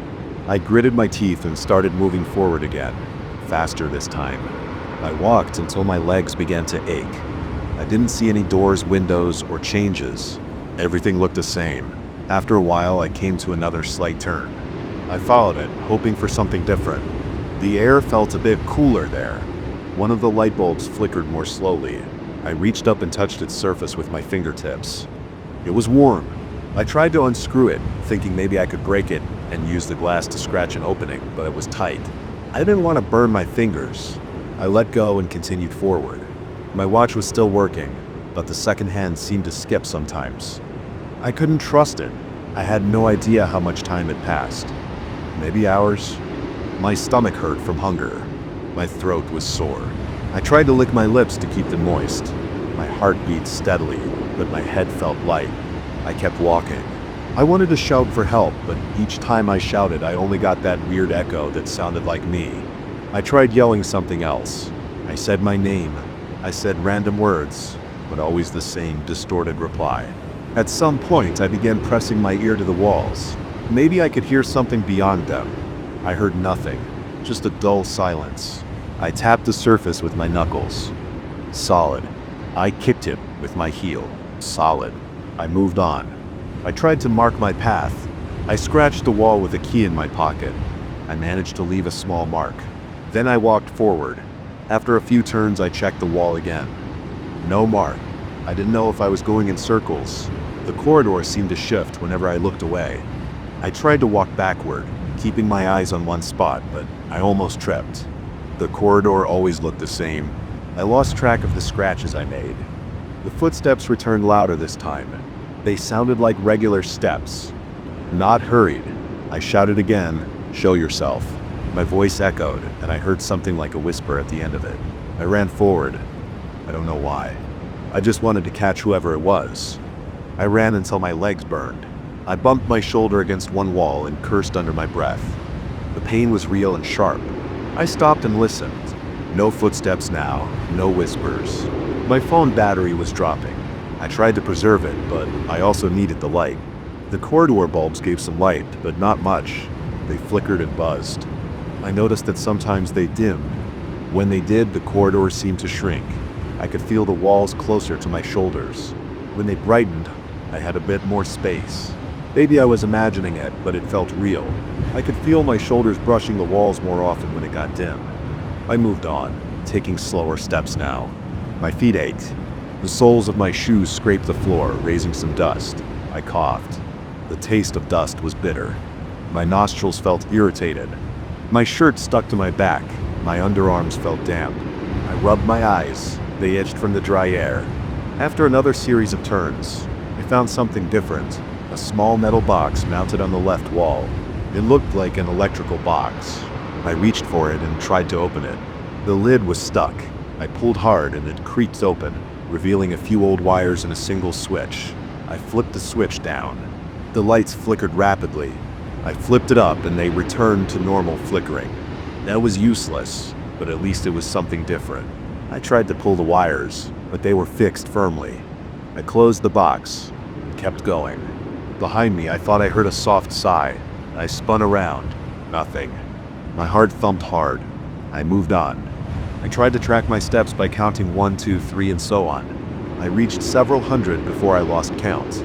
No changes, just more corridor. My mouth was dry, so I stopped to rest for a moment. Leaning against the wall, I felt a slight vibration, as if something ran through the walls. I pressed my ear against the wall again. No sound. But I felt that vibration. It reminded me that this place might not be stable. I resumed walking. The corridor couldn't go on forever. It had to lead somewhere. I thought about breaking one of the bulbs.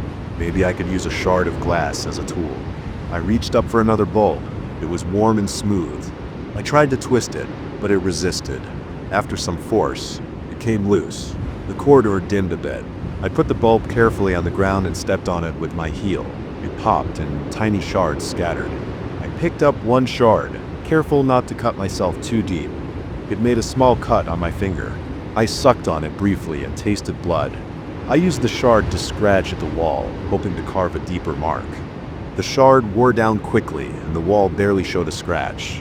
I kept the shard anyway, holding it between two fingers. I walked forward with more caution now. The corridor looked the same, but I noticed that one bulb was missing from its socket. That was my mark. If I kept moving and found that missing bulb again, I know I was going in circles. I walked for what felt like another long stretch of time. I passed several bulbs. All were intact. Eventually, I came to a bend. After the bend, I looked up. All bulbs were intact, with no missing bulb. At least, I was making some progress. My legs began to tremble from exhaustion. I needed water, my tongue felt thick, and my eyes burned. I pressed on. The footsteps returned, but now they sounded behind me again. I turned quickly, shouted at whoever was there, but got nothing but the echo. I stepped backwards, staring at the empty corridor. I felt the walls scrape my shoulders. My back touched something rough. I turned, it was just more corridor. I kept going. I lost track of time. The corridor never ended. I felt weaker, but I kept walking. Eventually, I reached a spot where I saw a small indentation in the wall. I ran my hand inside it. There was a door handle. I pulled it. The door was stuck. I pulled harder, putting my foot against the opposite wall for leverage. It creaked. A faint rush of musty air came out. I yanked again, grunting, and the door opened just wide enough for me to squeeze through. I found myself in a small room with a single bulb overhead. The room was empty except for a wooden crate in the corner. The floor here was dusty and had small pebbles. I checked the walls. One wall had the door I came through, and another wall had a closed door with a metal latch. I tried that door. It opened easily, leading into a short flight of steps going up. My heart pounded with relief. I took the steps. They led up about 20 steps, each step covered in dust and small bits of debris. At the top, I found a wooden door. I turned the knob. It was stiff, but it turned. I pushed the door open and stepped through. I emerged into a section of my basement. I recognized the old shelves, the paint cans, the half-broken chairs, all there. I spun around. The door I came through was closed. I tried to open it again, but it was just a solid wall. No sign of the door at all. I felt the weight in my chest lift a bit. I turned off the light bulb in the basement and climbed the stairs to the kitchen. I closed the basement door behind me and locked it. I rinsed my face at the kitchen sink, drank a glass of water, and sat down on a stool. My heart still raced, and my legs trembled. I didn't know what happened or how the door disappeared. I didn't feel like talking to anyone about it. I just sat there, breathing, making sure I was really out of that place. I checked the time. It was late afternoon. I had been gone longer than I thought. I went upstairs, checked every room, and found my hammer and toolbox in a closet. I placed them on the kitchen table. My mouth still tasted like dust. I tried to act normal. I didn't try to go down there again. I didn't mention it to anyone. I just wanted to pretend it never happened. My basement remained the same as always after that, except that I never found that strange door again. I kept thinking about it, but I didn't go back to look. I just knew I didn't want to get stuck down there again. I didn't want to hear those footsteps or that distorted echo of my voice ever again. I remember the first time it happened. It was around 3 in the morning. I woke up because I heard this low groan coming from my bedroom closet. At first I thought I was just half asleep and imagining things. I sat up, rubbed my eyes, and waited. My room was dark, but I could see the outline of the closet door. It was closed. I watched it carefully, holding my breath, straining my ears. The sound was there, a dull grinding sound that reminded me of old hinges that need oil, but I didn't see anything moving. I listened for a while. Then I noticed a slight vibration. The closet door wasn't open, but it shook a little as if something inside pushed against it. I got out of bed. My feet touched the cold floor, and I felt a chill run up my legs. I walked slowly toward the closet. I placed my hand against the door. The wood felt cool, and I felt a gentle tremor coming from inside. I tried the knob, but when I turned it, the door didn't open. I tried again, turning it a bit harder this time. It opened halfway with a soft creak. I smelled something cold, not exactly an odor, more like the feeling of cold air in my nostrils. It made my skin feel tight. I peered inside. Nothing. Just empty hangers. I only keep a few jackets in there, and I had taken them out earlier that week. I saw nothing unusual, just the bare rod and a few hangers pushed to one side. The air was cold. It wrapped around my face and arms, making me shiver. I noticed that it wasn't just cold, it was moving. There was a slight current, like a gentle breeze. I closed the door carefully and went back to bed. I tried to sleep, but I couldn't. I listened to the rest of the night, but I didn't hear the sound again. The next night I tried to ignore it at first. I went to sleep around midnight. My apartment was quiet. I made sure the closet door was shut tight and even placed a chair against it, just because the idea of it moving by itself bothered me. I dozed off. After a few hours, I woke up again. The same sound was there, a low groan, a creaking noise, and then something like a whisper. I opened my eyes. I looked at the chair. It hadn't moved. The door was still closed. Still, the sound continued. I pushed the chair aside and opened the door again. This time, I stood there longer. I reached into the closet and moved the hangers around. They rattled. The air inside felt cold again, and now I was sure there was some kind of breeze. I could feel it on my knuckles, my wrist, moving over my arm like a slow leak of air. I leaned my head into the closet. I didn't see any vents. The back wall looked normal. I tapped it. It felt like wood, solid. I reached behind the hangers, but there was nothing. The door frame was fine, and the top shelf was empty. Everything seemed normal, but when I stood still, I heard this soft whispering. It wasn't my language. The words made no sense. They were quiet and garbled. I stepped back, pulled the door closed, and stood there in the dark, feeling a knot in my stomach. I felt sweat under my arms. I tried to act calm, but my heart was beating fast. I went to the bathroom, splashed water on my face, and went back to bed. I left the closet closed. I lay there awake until morning. Over the next few nights, it got worse. Each time I woke up around the same hour, the closet door would vibrate. The wood would groan and the sound made my spine tense. When I opened the closet, I never saw anything inside, just the empty hangers. Yet the breeze was always there, cold and slow, touching my face. The whispering became clearer over time, but I still couldn't understand a word. However, I heard distinct syllables. They sounded rough, as if spoken by someone with a dry throat. There were no pauses that I could recognize, just a steady, quiet mutter. It made my scalp prickle. I often stepped back, trying not to turn my back on the closet. I had this strange feeling that something might reach out if I wasn't looking. I stopped sleeping well. Every night I waited, telling myself it wouldn't happen again, that maybe it was a draft or some weird plumbing noise. But it always happened. After a week, I tried to block the closet door with heavy boxes. I dragged an old television stand and shoved it in front of the door. That night I still heard the sounds, but I didn't open the closet. I just stood there in bed, holding my breath, feeling my muscles tensing and relaxing. When morning came, I moved the furniture away and checked inside the closet. Nothing had changed. It was still empty, still cold to the touch. The breeze was gone in the daytime.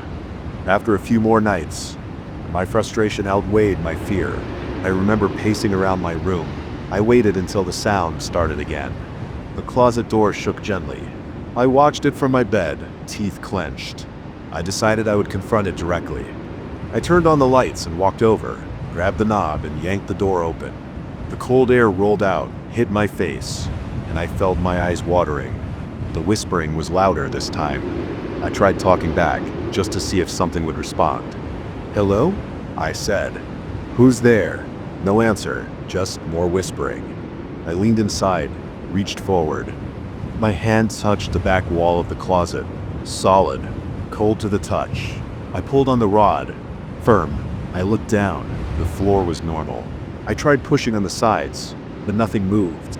Yet I still felt the breeze on my face coming from somewhere impossible. It was moving my hair slightly. I stood there for several minutes, waiting for something to happen. My legs felt heavy, and my shoulders were tight.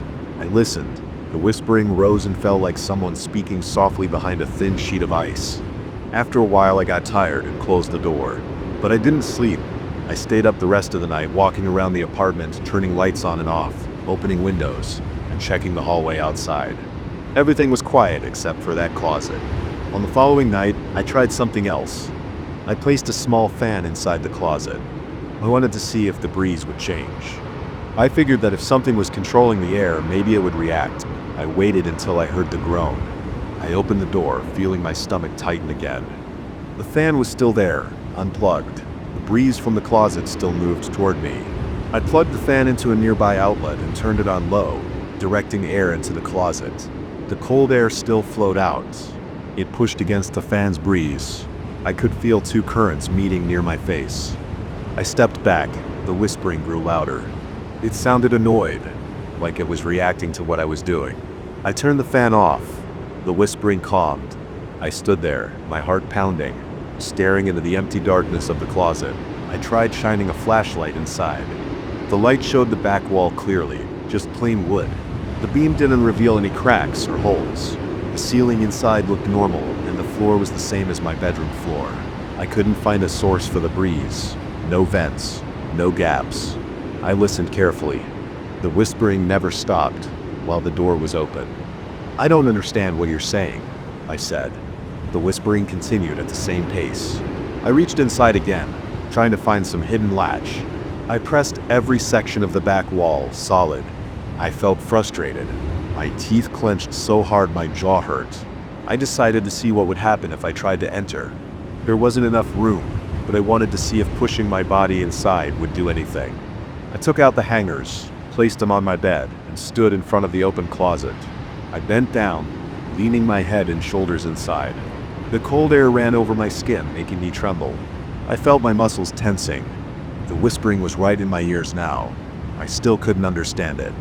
I tried to move forward more, pressing my chest into the empty space. It felt like the space got deeper as I pushed. My head didn't hit the back wall. It should have, but it didn't. I jerked back, startled. I stood straight and looked inside again. The flashlight showed the back wall right there, not even a foot away, but when I leaned in, I felt more space. I tried again. I bent down, leaned in slowly. This time, I moved carefully. I pushed forward, expecting my forehead to bump into the wall. Instead, my head kept going. I felt something cold pressing against my shoulders as if the doorframe and closet sides were squeezing me, but I kept moving. My head was surrounded by darkness now. The flashlight in my hand pointed forward, showing only empty space. I felt my heart pounding in my ears. My breathing was shallow. I could barely see anything besides darkness, and a faint outline of what looked like more empty closet space ahead. But that made no sense. It was impossible. I got scared and backed out.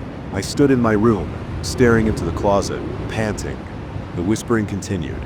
I closed the door fast and leaned against the wall. I felt my legs shaking. My mind raced. I had no explanation. My closet was small, but when I leaned inside, it felt bigger. I decided I would try again, maybe with a rope or something to ensure I could pull myself back. I searched my apartment and found an extension cord. I tied one end to my bed frame and wrapped the other end around my waist. My hands were sweaty. My shirt stuck to my back. I felt a steady pressure in my chest, like I was doing something I shouldn't. I opened the closet door again. The whispering greeted me. The cold air rushed out. I stepped inside this time, ducking under the door frame. I moved slowly, keeping the flashlight pointed straight ahead. As I walked forward, I expected to reach the back wall in less than a step. Instead, I took several steps and found only empty space.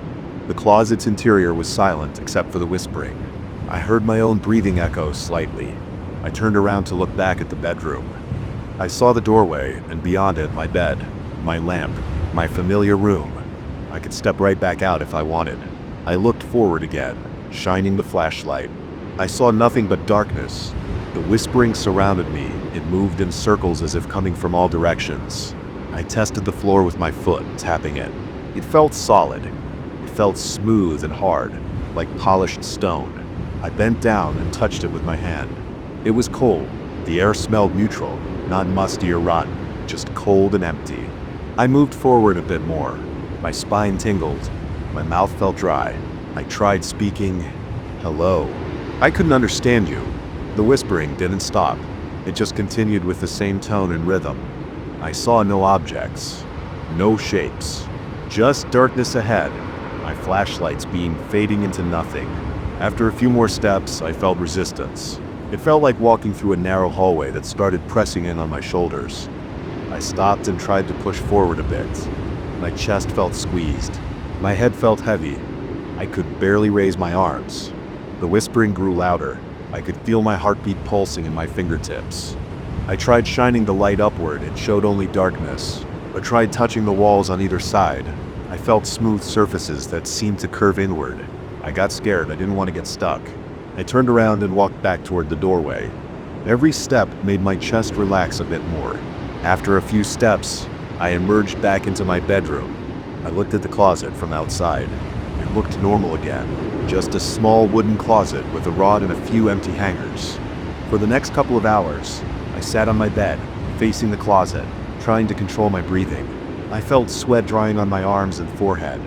I turned on all the lights. The whispering seemed quieter with the lights on, but it was still there if I listened closely. I got up and approached the closet once more, just to confirm. The air still felt cold, and when I leaned in, I still heard the whispering. I didn't go inside again. I just stood there, feeling the breeze, feeling my hands shaking. I spent the next day away from the apartment. I went to work and stayed late. I didn't want to deal with it, but I knew I had to sleep there again. I considered staying in a hotel, but I didn't. I came back around midnight. I avoided looking at the closet. I didn't open it. I lay in bed, my eyes on the ceiling. I heard the groan start around 3 in the morning. It sounded louder now. I sat up, watched the closet door vibrate. The breeze slipped out through the cracks. The whispering never stopped. My heart rate picked up. My throat felt tight. I climbed out of bed and stood in front of the closet. I rested my hand on the knob and felt it tremble lightly under my grip. I turned it, opened the door a crack, and felt the cold air rush out. My eyes watered again. I listened. The whispering felt insistent, as if it wanted me to come inside again. I stepped back. I tried to ignore it for the rest of the night, but the sounds went on for hours, and I didn't sleep. The next night was the same. The closet kept calling me with that whispering and that impossible cold breeze. I didn't go back inside. I didn't know what would happen if I did. I just sat there, waiting for morning, listening to that voice I could never understand, feeling the draft that made no sense, and watching the closet door vibrate for hours until the first light of day finally came.